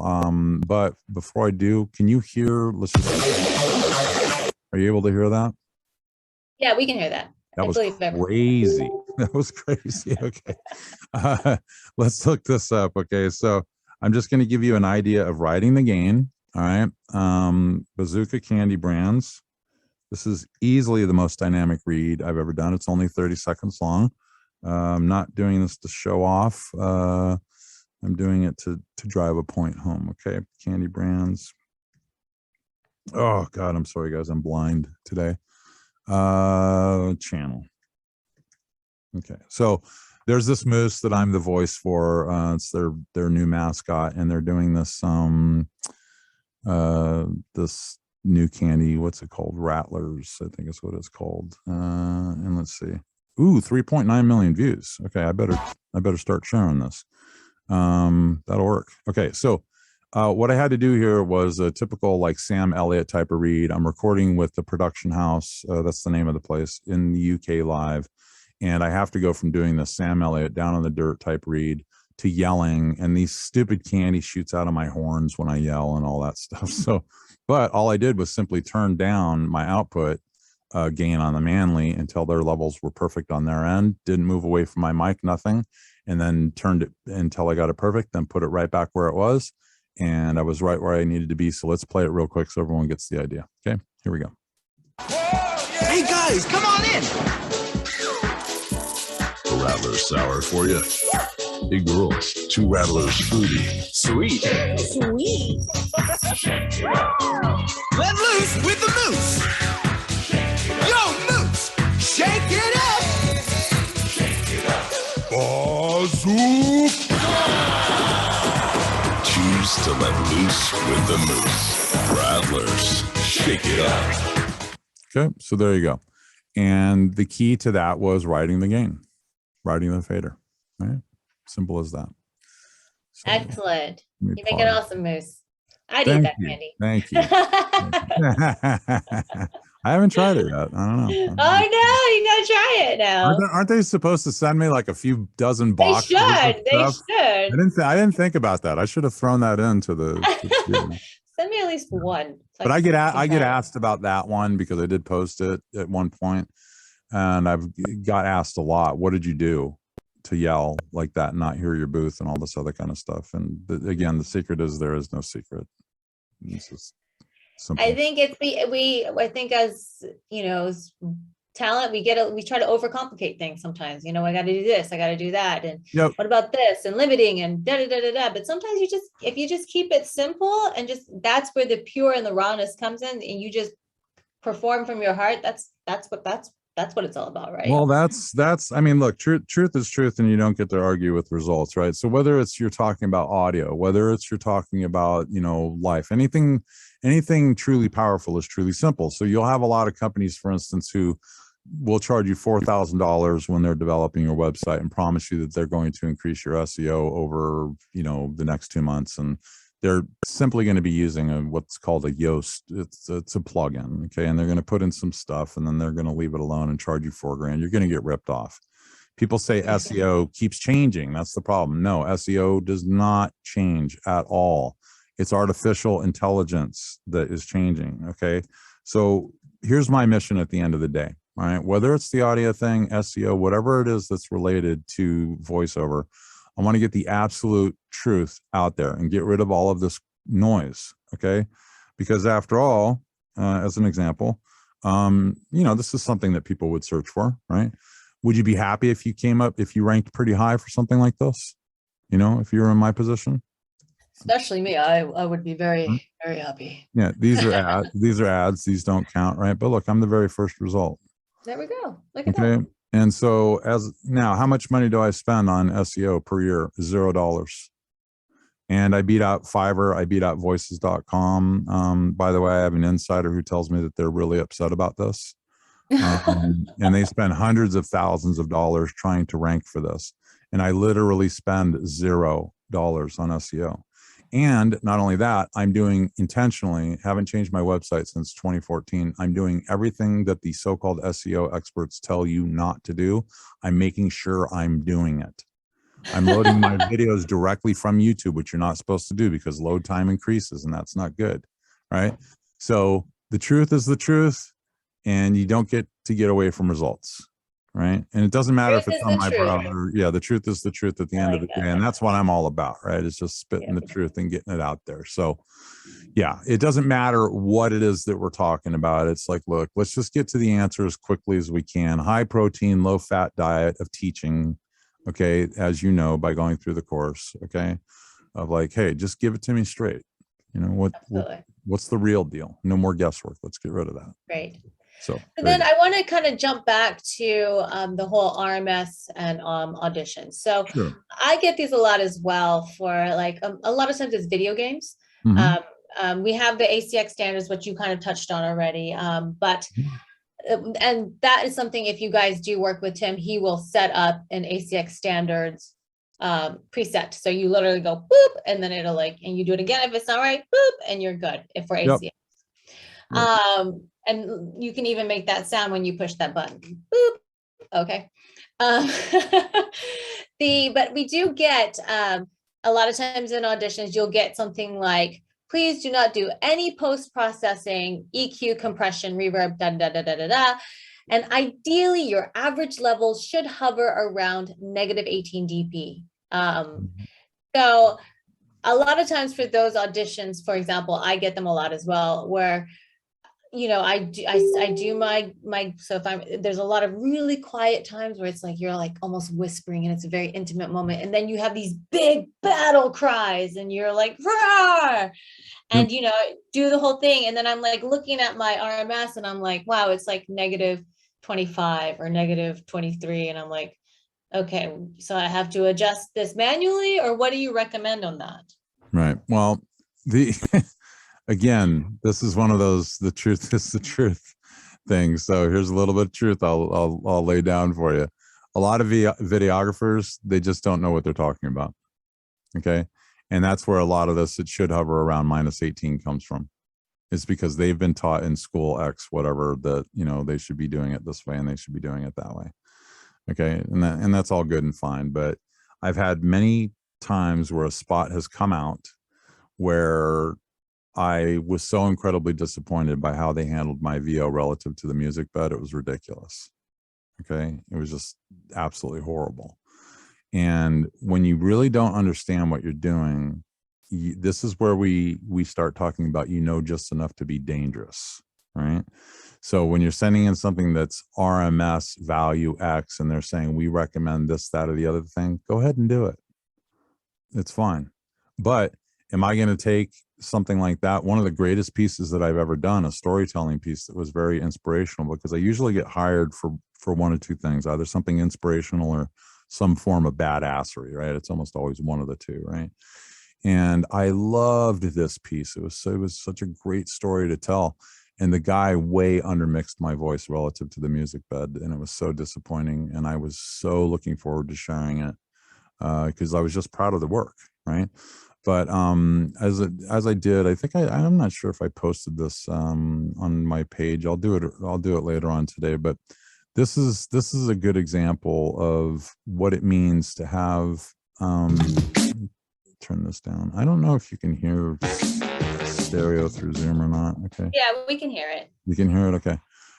So this is part of my latest course that I released in mixing, but I don't know if you'll be able to hear the difference between the stereo and whatever, but let me play this real quick because it'll give you an idea of how easy it is in order to take something and make it sound the way that it should.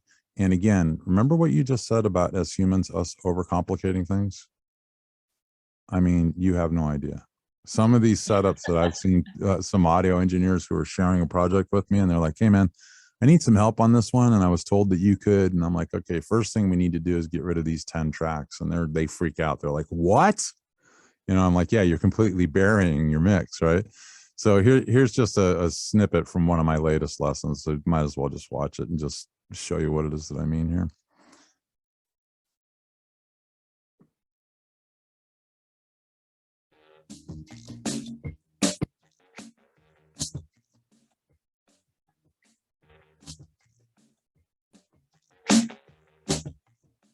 Now, could anyone hear that moving from one side of their headphones to the other side? Just real quick, if you could let me know.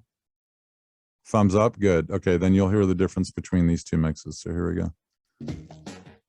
Now, why would it be important to illustrate that last part? Well, the quick answer is this. What if I play back the stereo signal in true stereo while playing back my voiceover in mono?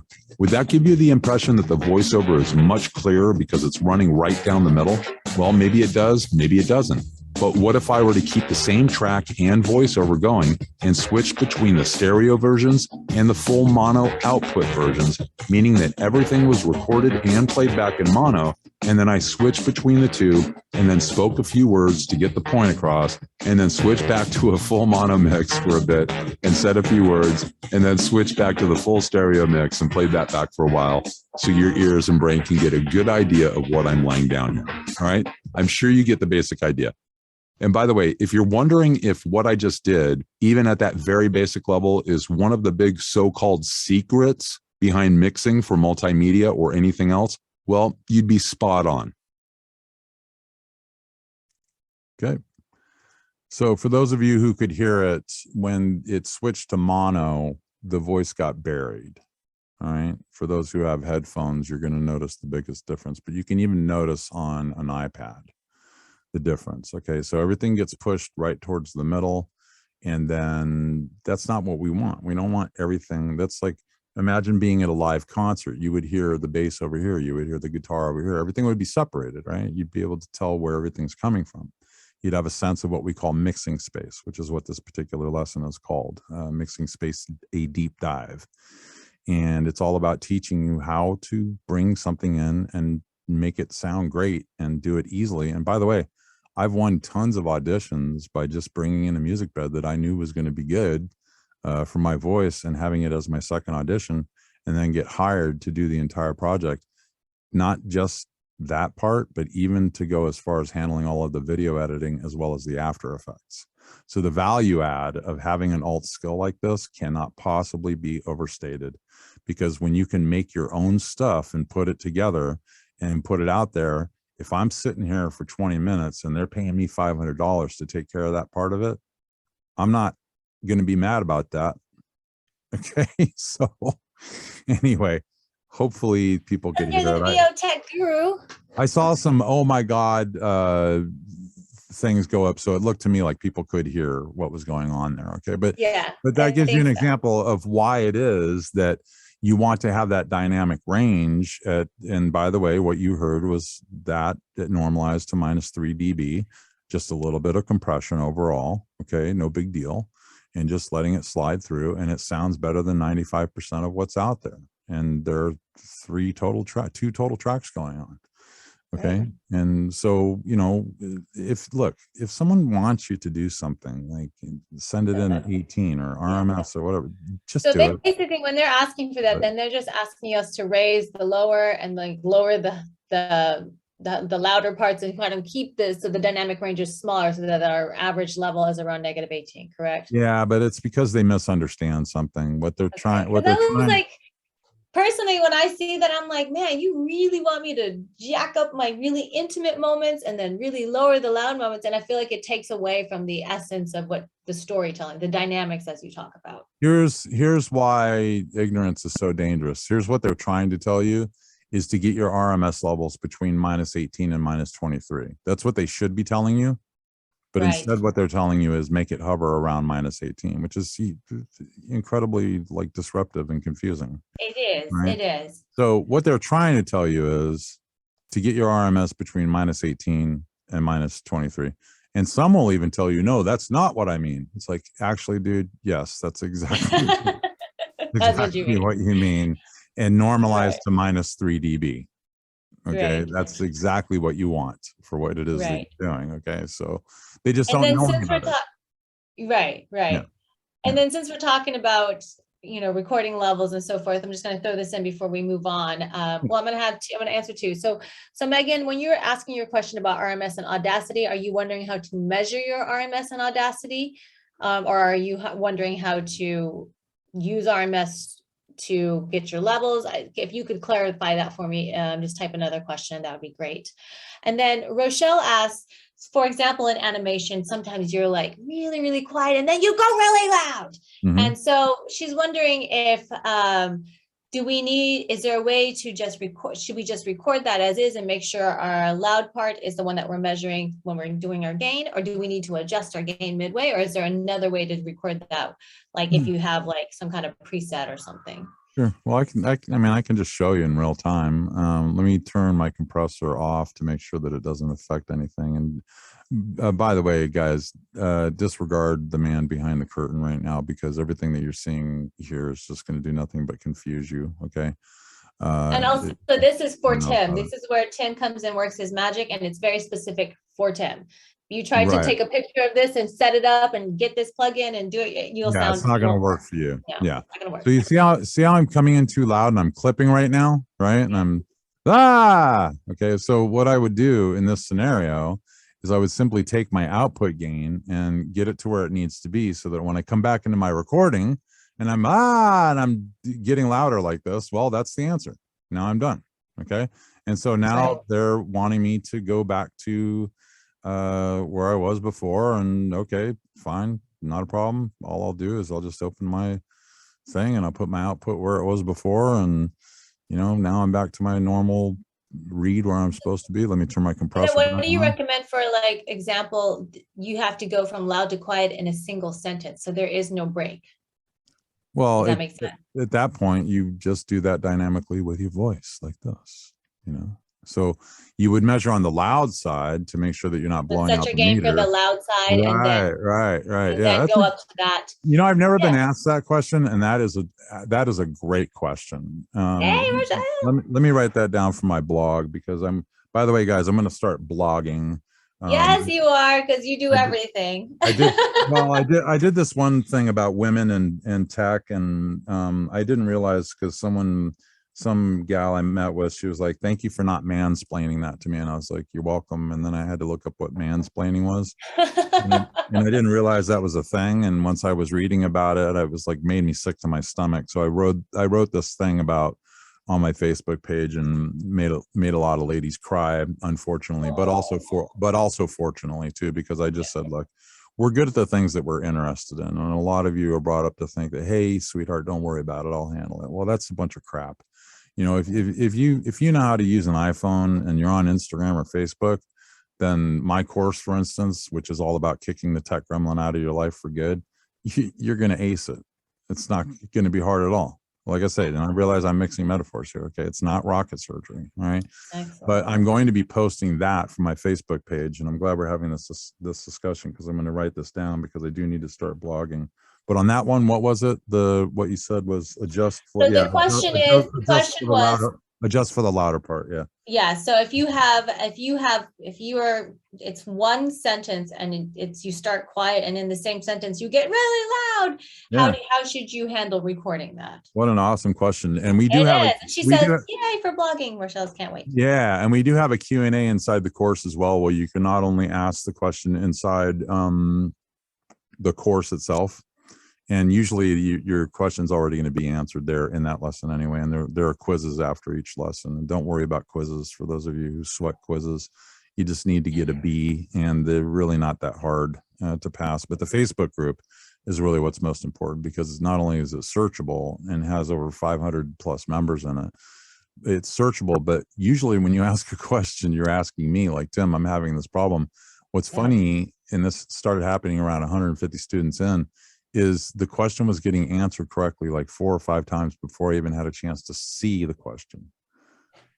So you have to answer 2 questions before you join the group after joining the course. 1, do you understand that this is for enrolled students only?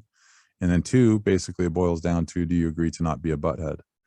Right? So we have no political, we have no religious, we have no racist, anything. There's no arguing, just a bunch of really helpful people. So like, and I've seen this so many times, people who start up Source Connect. Are you on Source Connect, Jen? Yes, I have Source Connect. Yeah. It was a nightmare to set up, right? When you first started, right? Okay. Yep. So in our group, it happens all the time. Someone says, hey, I just got Source Connect and I need to set it up. It happens all the time. We'll get 4 or 5, 6 people. Hey, I'll jump on with you real quick for 5 minutes and get you set up free of charge. No problem.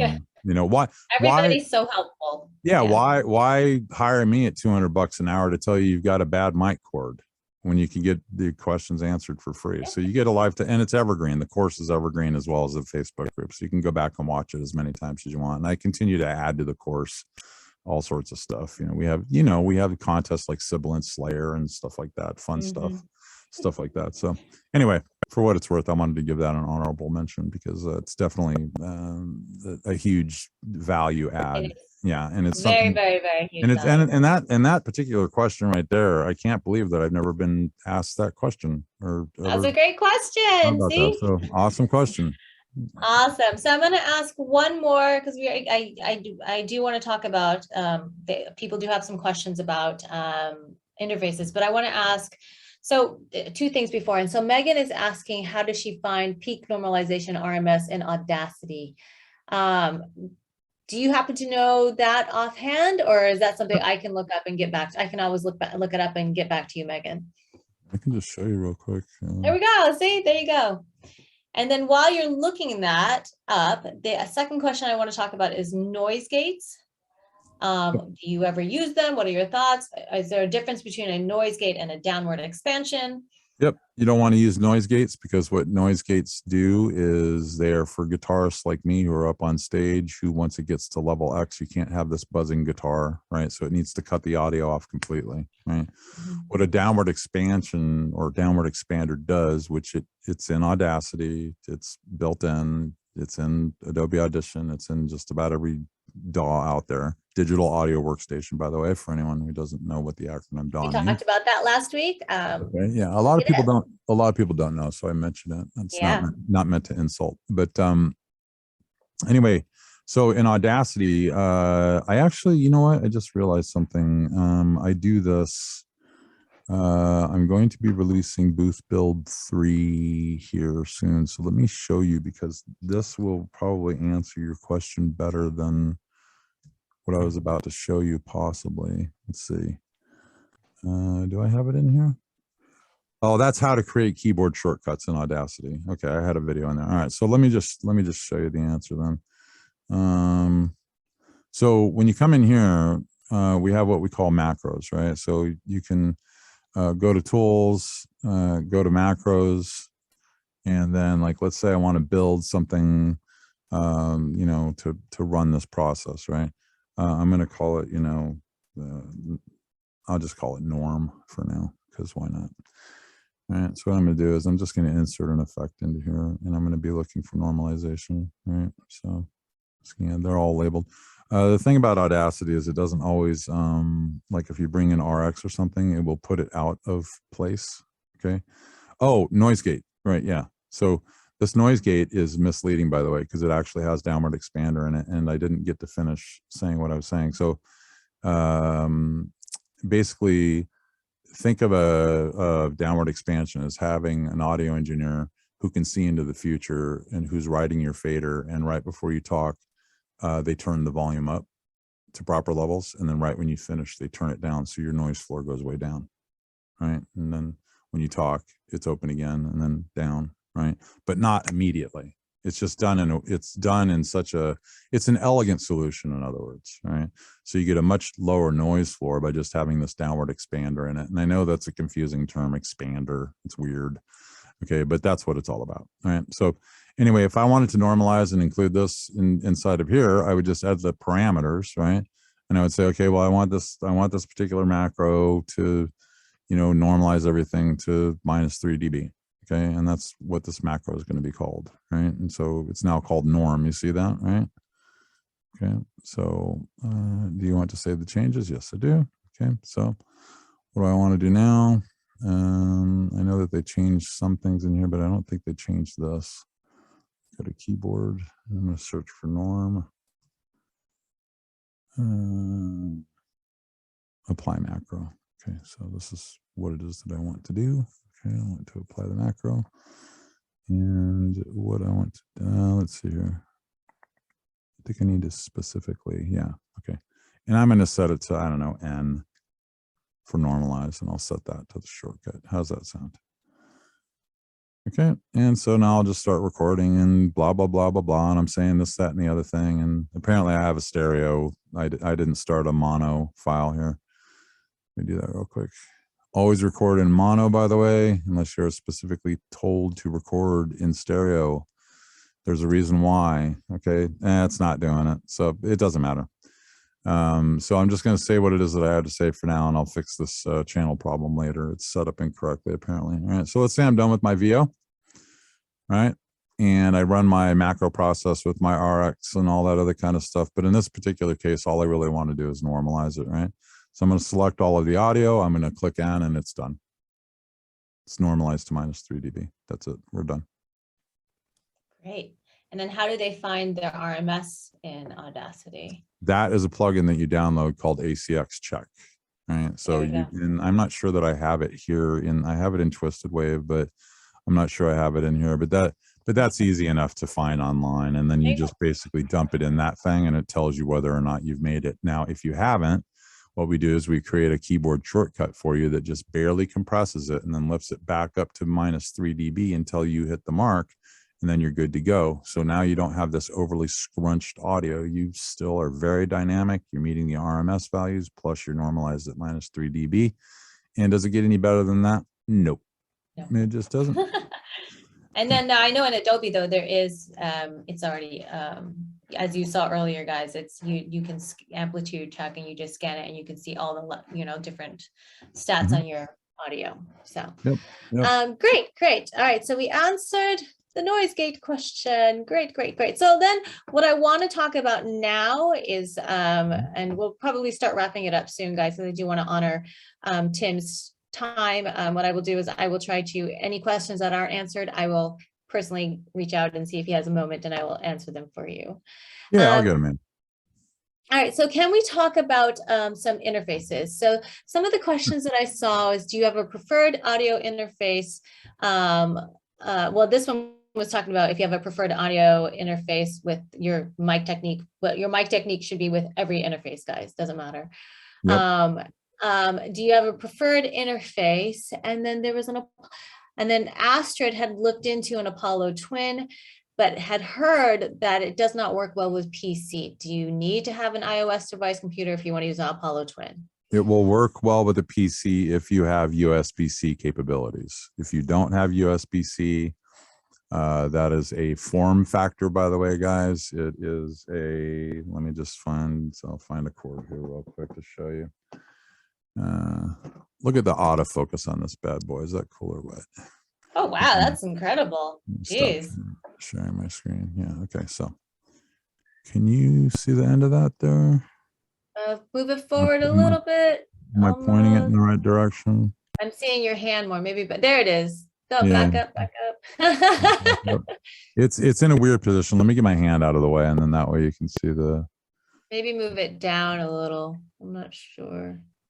Put some white paper. Move your hand back. Go backwards, like towards you. Maybe even more. I don't know. The first time you did it, it was like perfect. Yeah, I don't know what happened there, but anyway, it's USB-C. There it is, right there. You can see it now. I can see it's focused. Okay, yeah. So it's just kind of like this weird, like really narrow kind of oval shape, right? Yeah. And so what that is a form factor, a hardware form factor that got introduced a few years ago that really boosted speeds from USB 3, which was called super speed, to something insane like 10 gigabyte per whatever, second or whatever. Now, it's important to understand this, that if you don't have USB-C, there are options with older units to go with just regular USB and Apollos, but that's probably where you heard that it doesn't work well with Windows. Okay, if it's USB-C, if you've got modern USB-C connections and you're buying something like the Solo, which is on my page, okay, it's going to work wonderfully well. Be no reason why it wouldn't. Okay, now that being said, am I still sharing my screen, or did I stop? No, we stopped. I did. Okay, so let me share my screen so I can show you, because we were talking interfaces. All right, so hopefully that answers your question there. So let's go to recommended equipment so I can show you, all what I'm talking about. Go to B&H. So you can go to Amazon if you like to shop Amazon too. Let's go to B&H. All right, so this is the Windows version. This is the Apple version, the Mac version. By the way, speaking of formats, so the hardware form factor of USB-C is a hardware format, right? It has that shape, okay? Thunderbolt 3 is a technology, and it's 4 times faster than Windows USB-C, okay? So instead of the 10 megabytes or, gigabytes, you're getting 40. So the transfer rate is insane. That being said, USB-C transfer rates are so high as it is, it's like you wouldn't even know the difference, right? So these are the interfaces that I recommend first. Why? Because you get to have live plugins. There are all sorts of advantages to it. I won't go into that right now. You can read about them as you go through them. But we also have these other options, right? So we have the audience. These are really nice, clean pre's. This one in particular is the 22. The 14 is less money. I think it's $299.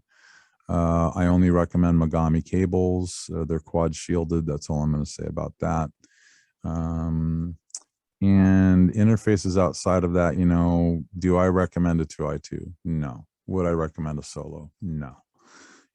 Will it get the job done? Yeah, it will. right? But I'd rather you have, you know, more durable, better equipment. Again, though, this depends on where you are with your career. And it also depends on what your intent is, right? So Jim, when you and I met, if you were, you know, had a demo ready and you were a previous stage actress, weren't you? Yeah, I do film and TV, and I also do Oh, theater. and singer. Yeah, and And singer. singer, yeah. Yeah. Okay. So because of that, I would have been able to tell you, okay, well, or ask you, Jen, look, is this a hobby? Is it part-time? Is it full-time? Are you looking to kill it? Are you looking to do okay? If your answer is, look, I'm looking to kill it, then I'm immediately going to tell you to buy the Universal Apollo and then buy the plugins, and then we're off to the races. Which I did. Which is exactly what happened. What I did. Right? And now look what you've done. You know, I've been the Sherpa for so many people at this point. I love watching someone like you who takes it so seriously, and then you end up getting your whisper room and all this other kind of stuff, and you just keep amping it up and amping it up. These are the telltale signs of someone who is going to make it. They're going to kill it because they're just, you know, they're doing it the right way. And So now with then, me, quick question, Tim. yeah. Because you know the Apollo now also has the Volt series, which is Mhm. around the same price point as the Scarlet, which is what I have started recommending to people. Do you agree with that or not? Well, B&H is going to be sending me the Volt, and then I'm Okay, going to be great. doing a review on it, and then I guess I'll know then. For You know, I'll be sure. able to tell you. But in the meantime, you know, I can't recommend it because Okay, great. yeah, That's good to know. So we will look out for that. yeah. Okay. All right. So, oh, really quick. What camera I know you told me the camera, but what was the camera that you're using? Some people are wanting to know because it's pretty freaking awesome. It's the Sony. Okay, so this is the Sony A6300. I've had it for about 5 years, I think, and it's got a Sigma lens on it that costs somewhere in the $350 range. And I've got one panel light over here that B&H sent me for free. But also I have added a few other things, which I might as well. Is all of this stuff in my landscape? I don't know if it is. All right, so it's the Sony Alpha A6300, guys, and then you Yeah, can but get you're the- only going to find it used. If you get a 6500, that's fine. All right. But the point is, first impressions are everything. Okay. So let me give you an example of what I mean. Hey, Google, Oh no! turn on green screen light. Oh no! Oh, he's got his green screen, guys. Wow, that was really nice and slick. Look at that. My trash can was in the way. That's why I had a little bit. Oh my goodness, look at that. That was slick. Maybe I need to do that back here. So what I can do here, you know, is several different things. I can get silly. I can do a YouTube thing. I can, you know, do all sorts of things. But if I want to be in a scenario where I have some sort of properly lit, you know, background, and I'm adjusting my my exposure correctly, okay, so it looks more legitimate, like I'm actually in the space, okay, as an example of what I'm talking about. That would be a good example of what it is that I mean, right? It's like you want to bring your best, okay? What would be another example would be something along the lines of having a graffiti background, and this would be where I would lower my exposure, right, to match more to the background. Why am I doing this for you guys? Well, because first impressions are everything, okay? When you meet with me on video, for instance, okay, you know immediately that you're dealing with a pro. That's why the question was asked when we think about it, right? Hey, Google, green screen light off. That's why the question was asked. Turning off the green screen light. When someone meets me in person and they see me on camera like this with this lighting and I sound like this, they have no choice. I'm giving them no choice. You have to take me seriously. I'm not bragging. I'm doing it. I'm doing this intentionally. I'm set up this way intentionally so that my credibility is there the moment that I jump on Zoom with you. Makes sense, right? Okay. And the same is true for auditions. You want to make that amazing first impression because first impressions are everything. And if you leave enough first, second, and third impressions that aren't good, your auditions won't even get listened to anymore. And that's not good. All right. We don't want that. So anyway, hopefully that, I think I answered that question. I forget what the question was now. I was having so much fun with the green screen. I think it's great though. You guys remember what I talked about? If you were there last week, I said, the quote at the end with Maya Angelou is like liking what you do and doing, it's basically doing it with excellence, right? Yes.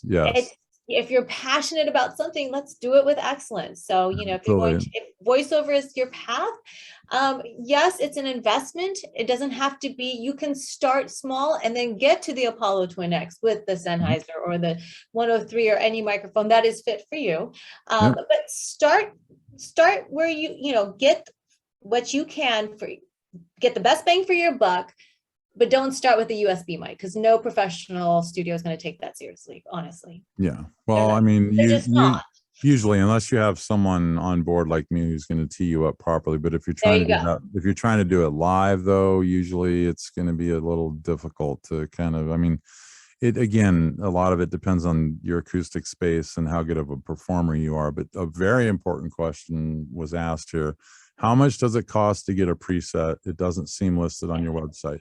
The reason it's not listed on my website is because, first of all, I offer a free 15-minute consultation to all comers to make sure that you're a good fit, okay? To get informed, because a quote for Jen might be different than it is for someone else. My range is $250 to $500. It's never less than $250 unless you're a student, and then it's $150, and then it caps out there. It doesn't matter. I could spend 10 sessions with you and you're not going to spend any more than $150 for your preset, okay?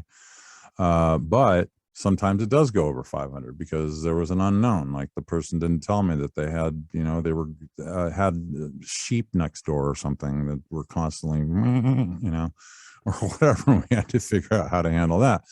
But usually the range is 250 to 500, but the course itself is 497. And what you're getting out of there is, just like I said, it's about kicking the tech gremlin out of your booth for good. So whether you're traveling, plus the free tech support, I mean, you're going to spend that easily in no time at all anyway. But actually knowing this stuff, and again, for anyone who's thinking I'm never going to get it, watch the first video and you'll see how I bring in It's free. The first video is free, guys. Yeah, it's free. You get to watch it, and I use After Effects to break everything down to morph to where like a car stereo, so you can go, okay, wait a second, because my students, everyone has a special, or what do they call them, a superpower. And apparently my students have identified mine as knowledge transfer. That's my superpower, right? So I take complicated things and I make them easy for you to understand. And it is easy to understand, guys. You're not going to sit there going, oh my God, what did I get myself into? Just go watch the video, check it out. Don't overcomplicate. Like, just take things one day at a time. I promise you will get there. Yeah, Jen was like, oh, I'm not sure about this and I don't know. And I was like, hey, don't worry about it. And she's like, are you sure? And I was like, yeah. And now you can tell everybody here, yeah, it's a piece of cake, it's not. I whiz through not like the performance part, but the editing part used to take me so long.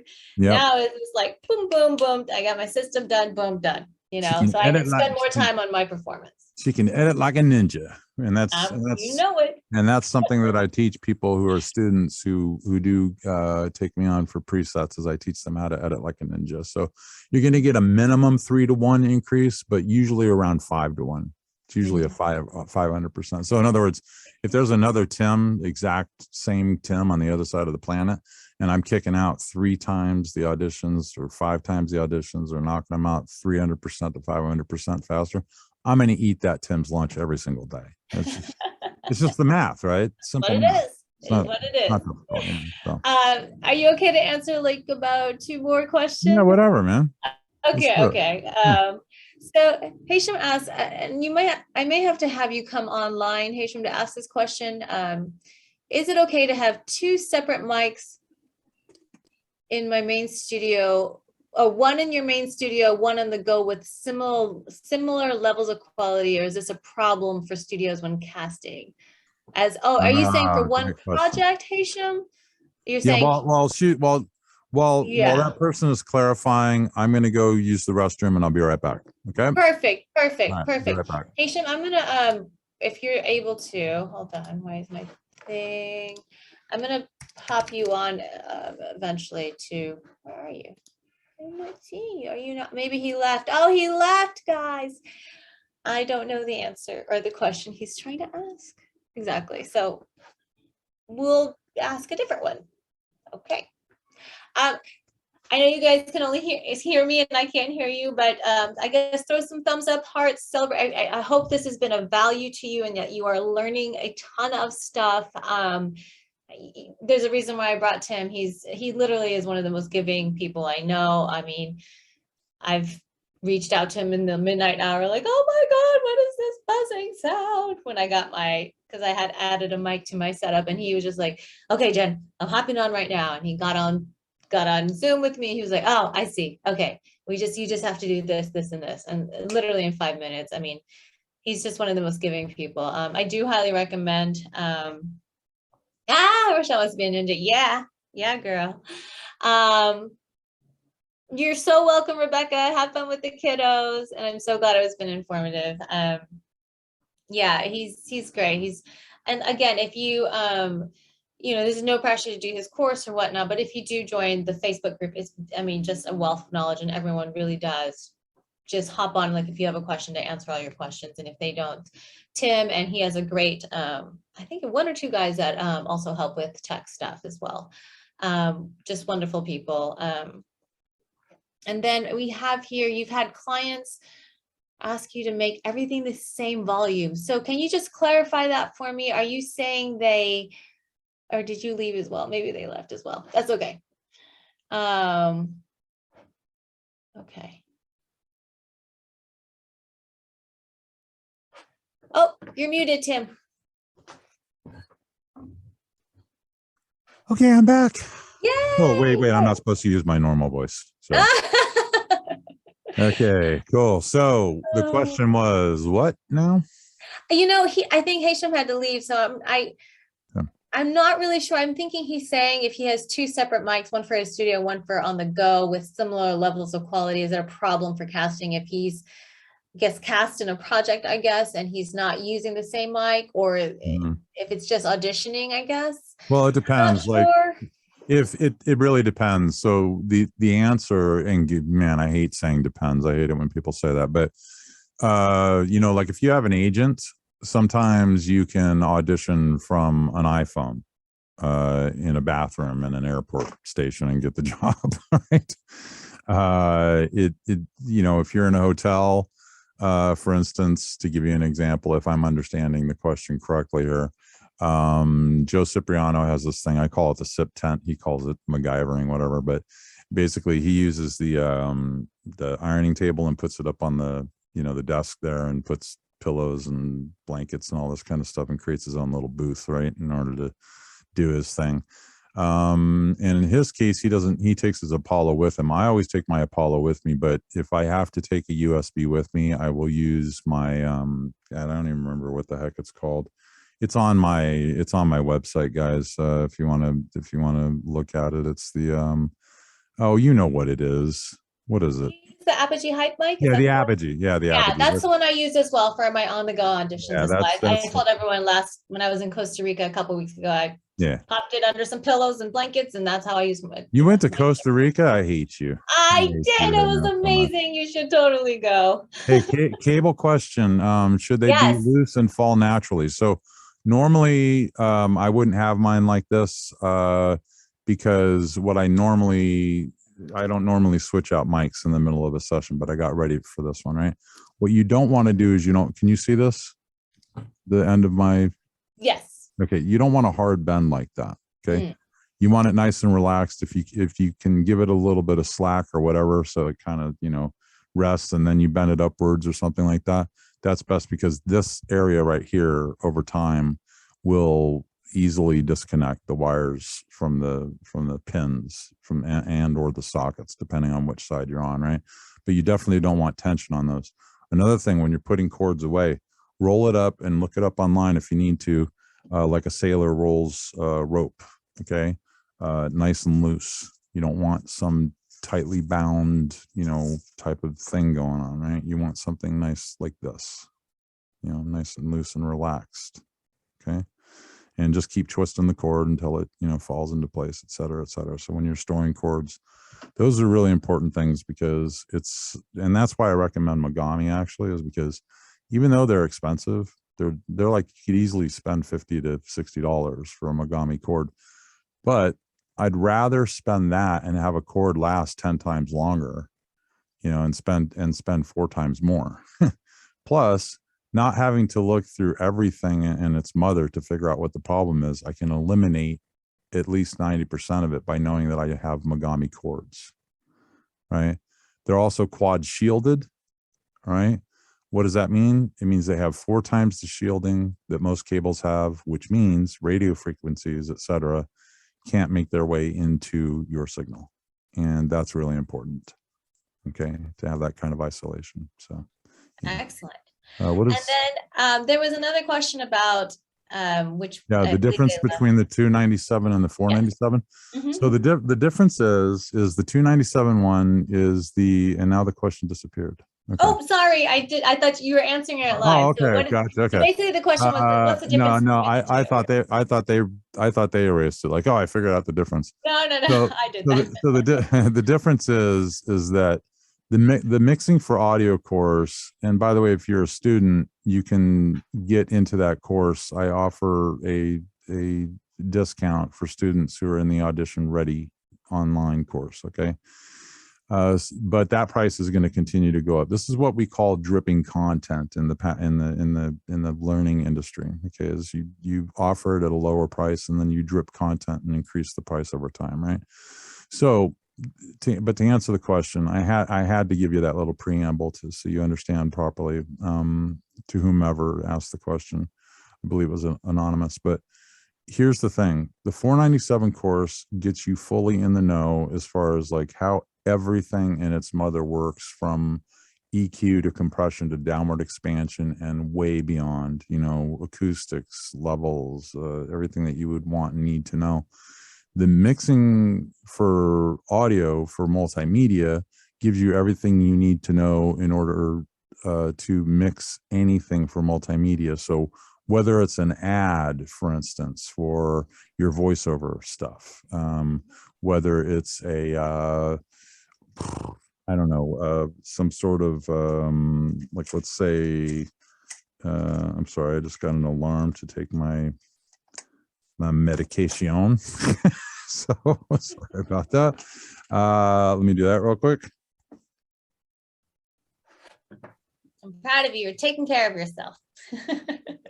I just did a couple of hits of acid, man. It's fun. Oh, man. So I can actually show you what I mean real quick, actually. This is a great opportunity for me to show off again. When you know how to do certain things like mix audio with, let's see here, I have the promo up to 15 seconds. Here it is. Okay, is this it? Yeah, this is it. So it teaches you how to mix on multi-track. Okay, is the point. But you may be missing some very important information if you don't know how to EQ something properly, for instance, right? And the multi-track course, which we will eventually get into, that is not going to be nearly as comprehensive as the Audition Ready online course. Does that make sense? Yes. Because the Audition Ready online course is really specifically more about audio, period. But it's a foundational class. Right. It's about voiceover audio and getting yourself sounding the best that you possibly can. The mixing course teaches you how to take that and then mix it with any other thing and turn out work that other people, or not have to turn away other, work that other people can't, bring on. A good example of this would be, and you guys will see this here in the near future, because I now have 1,000+ students without any advertising at all. Okay, it's just all by word of mouth. All right. But now that I'm working with this marketing person, I'm being told I need to do this, that, and the other thing. And I'm not a marketing expert, so I'm going to listen. All right. So am I currently sharing my screen? No, I need you to share again. Okay. So let me show you what I mean. So this is what it would allow you to do. for instance, because a lot of this is actually, now am I sharing it? Yes. I Yes, think I you are. am. Okay, let me Yeah. go to, where was it? Okay, I guess it closed itself out. Okay, here we go. All right. So it allows you to do this kind of stuff, and people are going to need to know how to do this kind of stuff more and more, because just running a simple Facebook ad and knowing how to do that and spending just a little bit of change in order to get it, you know, more eyeballs on it can yield amazing results, right? So knowing something like that, what you're about to see is I took one quick picture with my iPhone, me bringing my mic up to me, but the rest of it is all stock video or stuff that I've manipulated. So check it out. Well, you see, it looks something like this. Look, we get it. You've spent countless hours online looking for answers. You're struggling. You're tired of asking simple questions only to get back complicated answers. Okay, so that's the first 18 seconds of a promo that I'm putting together. Okay. And the relative importance of something like that cannot possibly be understated, right? I mean, or overstated rather, right? Because more and more is expected of us as voiceover professionals. And this is why I always have the conversation with people that I interview usually is, do you have any alt skills, right? Like, well, what does that have to do with anything? I had one guy asked me, I said, man, when you can bring something to the table that really gives you more exposure, especially in the voiceover community, because Jen, you know, a lot of us cast, right? You've sent out casting calls before, right? Okay. And Lord knows I've done my share of them. I've had clients who contacted me about, I don't know, like, hey, Tim, we'd love to use you for the new iPhone 14, but your voice isn't right for it, you know, obviously, right? So I'll cast, unless it includes a new death ray or something, and then my voice is perfect for it. But usually that's how I end up casting, right? And so when you're casting like that, and you're able to have that subconscious and conscious level of comfort, knowing that you are going to go in there and you are just going to hammer it and just get it done and get it out of the way, you are separating yourself from the herd to the degree of not just top 10%, okay, but to give you an idea, because if there are 100 auditions, I know I'm in that 90 to 100% tier. So I only see 10 auditions. Does that make sense? Okay. Now, if it says something like Down in the Dirt or Sam Elliott or Mike Rowe or something like that, now I know that there are only 2 of us in the room. All right. And if it's the type of read where I have a music bed that I can throw on there real quick, which I have templates for that I know is going to be a perfect match, there's usually only one dude in the room, and it just happens to be me. Okay. Right. And I get hired by a lot of mom and pops who are like, you know, because I mean, think about this. If they say, well, what's it going to cost for the music bed? Well, first of all, I'm an Artlist lifetime member, so I get all that stuff, artlist.io, music beds, great stuff. I get lifetime membership. I can take any of that, use it licensable forever for my client. Right. I charge them $500. Think about it from their point of view.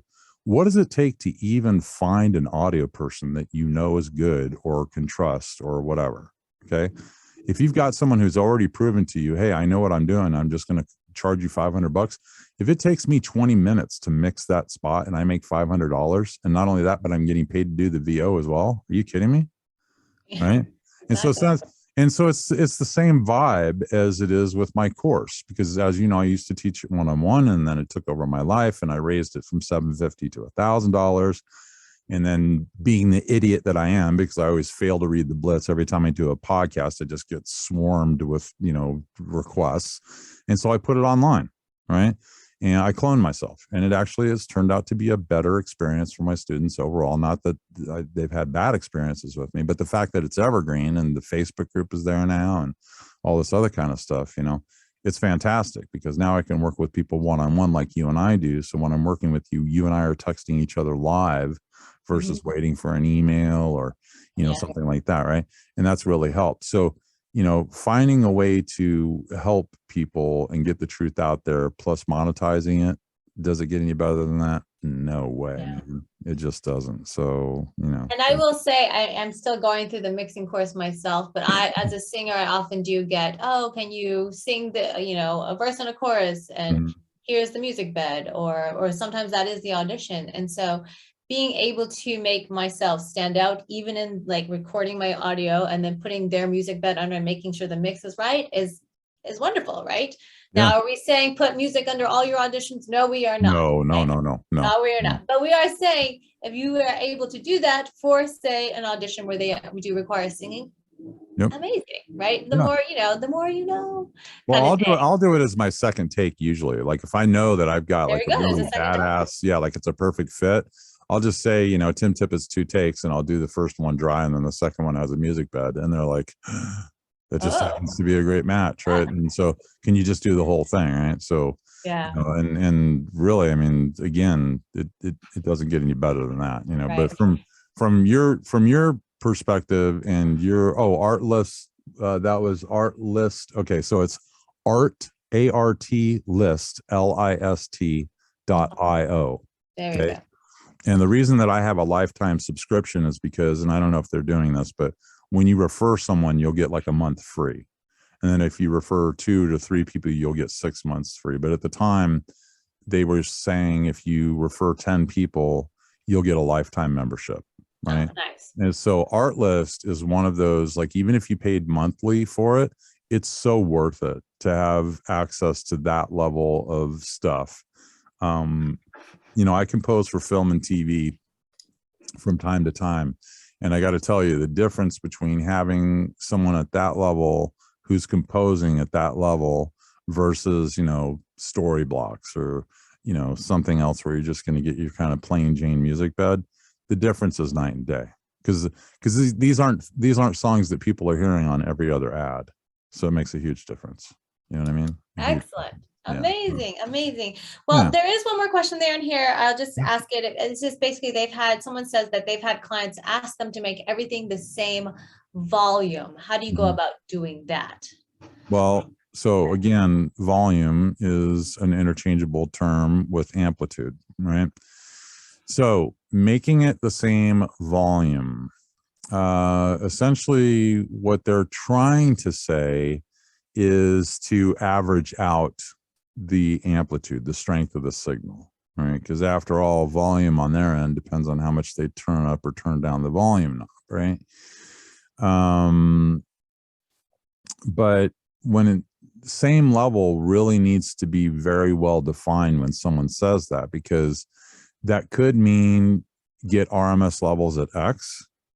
It could mean, hey, you've got this very, very strong thing that you said, and the rest of it is just kind of average, but there's this one really loud thing you said. So when you're normalizing, it's not pushing anything around at all. You just have this seemingly quiet VO compared to this one loud thing that you said. And so that may be what they mean. It's like, hey, can you just take that one thing down and then bring everything back up? So you need to kind of define that with your client. And on that note, always define everything up front with your clients. Always, always, always. Okay.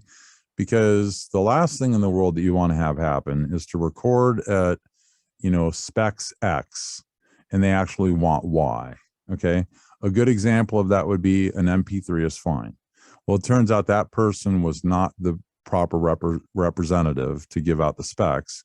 And we're then told that they need to supply something at 48,000, you know, sample rate needs to be 48,000. It needs to be 24-bit and it needs to be mono, right? So one of the things that I teach my students, for instance, is record at 48, 24, and then dumb it down from there. Because you don't get to smart it up, but you do get to dumb it down, right? So anyway, when you have something like that in the raw, which by the way, another little tip for you, when I finish a VO, I go to save it, I'll always put in caps after it. So underscore, then RAW, and I'll save it as that. So it's always there. Then I immediately save it as the name of the project. Why would I do something like that? Because if anything at all goes sideways, I always have that backup sitting there, right? What if they want alt takes? And I had alt takes in there that I didn't include in the final. Well, there have been several times where I've been able to go back to the raw without having to revoice anything while I've been on the road and send those to them. And they're like, perfect. It's great, right? So Another insider tip. Great. yeah. Tippets tips. Tippets tips. That's the name of your blog. Maybe. Tippy tips. Tippy tips. All right, Tim, that was amazing. I am so thankful for you and all your knowledge that you just dropped on everyone. I hope everyone, it seems like everyone really got a lot out of this. My I pleasure. just want to reiterate a couple things that you do 15-minute consult free, Yeah, correct? free consultation. Yep. How do they reach you for that again? Is that through your website? So just info@votechguru.com. Info at Info. votechguru.com. Someone ask me a question real quick and I'll type it in. Yeah, by the way, just real quickly, Liza Noche, she was the winner of Liza, speak up real quick. I want to say it was. Oh, was Liza, let me make Was you. it Sibilant Slayer or? Let me see if she's still here. Hold on. Let's see. She's there. I Liza, see her. you can talk. Oh, oops. Oh, I she think you left. Wait, did she leave? No, she can talk. Hey, Tim. Hey, how are you? Hey, how are you? I'm sorry, I forget which one was it Box Cutter that you won, or was it Sibilant Slayer? Sibilant Slayer. Yeah, she won Sibilant Slayer. There we And go. it was one of the first times that we hadn't, I think it might have been the first time that we didn't have a tie on the exact frequency. The first time we ran Sibilant Slayer, we had a 5-way tie on the exact frequency. We're talking about a range of thousands of potential numbers, and we had a 5-way tie. But Liza took the last one, and so you get a mug that has my logo on it, and it says Sibilant Slayer and your name and the month, and then you take a picture with it and post it on Facebook, which I had to talk Liza into. But Yeah, I don't usually do selfies, but yeah, but And then Liza, Tim- I was going to say, Liza, you learned all of that through the course, right? And how did you find the frequency and all of that stuff? How did you yeah, narrow it down? exactly. Did you know anything beforehand or no? Not too much. Not so much. Just so basic. Great. I mean, that's how I started as well. I mean, I'm a singer and all that stuff, but I never really looked at that stuff. I was like, just capture my voice, engineer, do your thing. But now I feel so much more informed. I'm like, I didn't like that. And now I, on my part, am like much more informed, and I have much more of a say in what I record of. So. Yeah, and that's an important part, is feeling like you have control, because when you feel as though you have control and you're consciously and subconsciously, doing your thing and knowing that you sound good, your reads are better. I'm sorry, they just are, because your confidence level is like, boom, right? And so, if you have any interest in making your stuff sound a lot better and boosting your confidence and doing things the right way, then this is a great way for you to go about doing that without wasting a bunch of time and money. It's definitely a worthy investment. I mean, I highly recommend it. If it's not for you, it's not for you, and that's okay. I mean, there are other resources out there, and that's great. My goal with today is that to give you this is, from Tim's perspective, he's highly respected and well known. So I just wanted to give you guys a taste of what does advanced audio mean? What can, and it seems like a lot of you actually got a lot out of it, which I'm really thankful for. So yeah, I'm seeing lots of hearts and I love it. I love it so much. Yeah, and it's been my pleasure too, because this is really what it's all about for me, right? Is getting the truth out there. And if I don't end up working with any of you guys, or you don't join the course, it's not going to hurt my feelings. I wish you the absolute best with your VO career. I'm just here to provide the right answers and to make things a lot easier on you. And I can tell you that by working with Jen and by working with me, whether you know it or not, you've accidentally fallen into a circle of trust, because she will not send anyone to me without the knowledge that it's not going to come back on her. And we have a few other people in that circle of trust where we can send someone to them and know that it's not going to come back on us, right? So that's another benefit to knowing Jen, as well as knowing me. But anyway, this was great. Thanks, everyone. Awesome, thank you. And then there is a promo code for $100 off. It was that was Gen 100. Is this 1N or 2?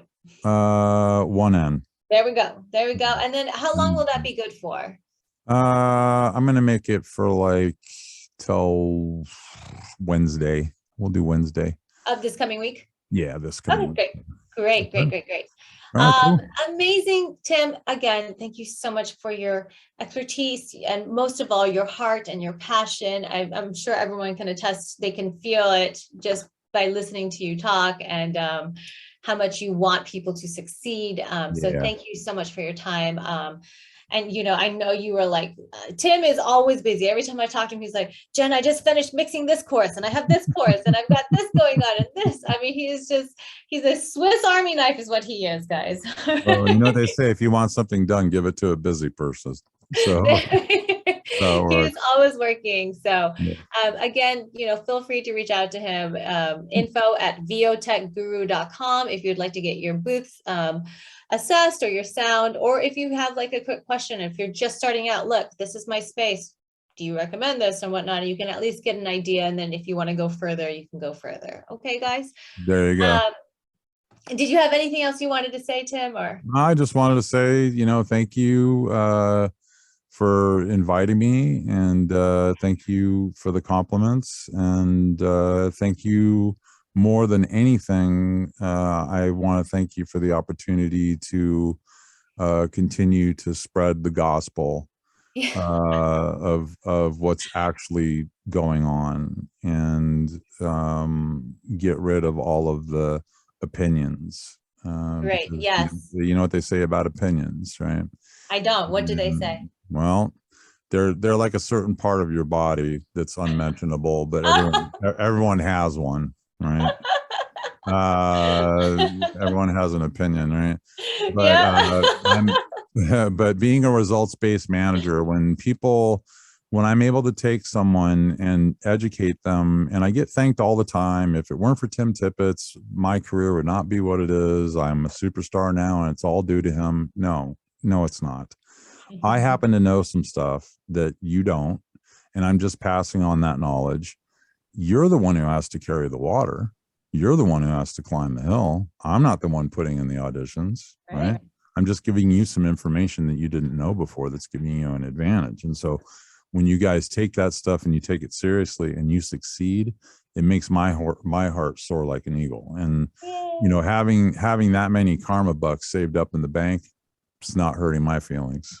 Yeah. You know, it's definitely not. You know, like I said, I get to help people. Plus, I found a way to monetize it, man. It doesn't. Hey, why not, right? Please, Right. more. That's all why day we're long. here, guys, so that you can do stuff like Tim, monetize your voice. Yeah, There you go. that's why we want to do that, right? There's nothing wrong with that, right? We're here to No. tell stories and impact the world, but also live a beautiful, prosperous life. Love it. Love it. All right, everyone, we are going to wrap this up. Again, thank you so much, Tim. I will touch base with you shortly after this. Awesome. You guys are amazing. I hope you got, we will, the PGM VO List will share the links to the replay. And if you have any other questions, send them my way and I'll see what I can do. Again, Tim is a very busy man, so you may not be quick right away, but I will do what I can. Okay, guys, I'm here for you. If you have any other questions, just let me know. Let me know if there's what other webinars and workshops you're wanting. Send them my way. Okay. Yeah. All And right. Jen, one last thing. You are friggin' awesome. Cause that's another thing that it doesn't get mentioned is the look at all the hearts and claps from my comment, right? That's one of the things about interviews that occurs with me and others is people don't acknowledge the fact that the person is doing such a good job of asking the correct questions, of, you know, giving the correct amount of breathing time and all of that other kind of stuff. And so you should be acknowed for doing an amazing job. Thank you. Thank you so much. You know, you make it easy. We just have a good time. That's how I roll. So that's what it's all about. I love it. All right, guys. Thank you very much. All right, everyone, enjoy your weekend. Bye.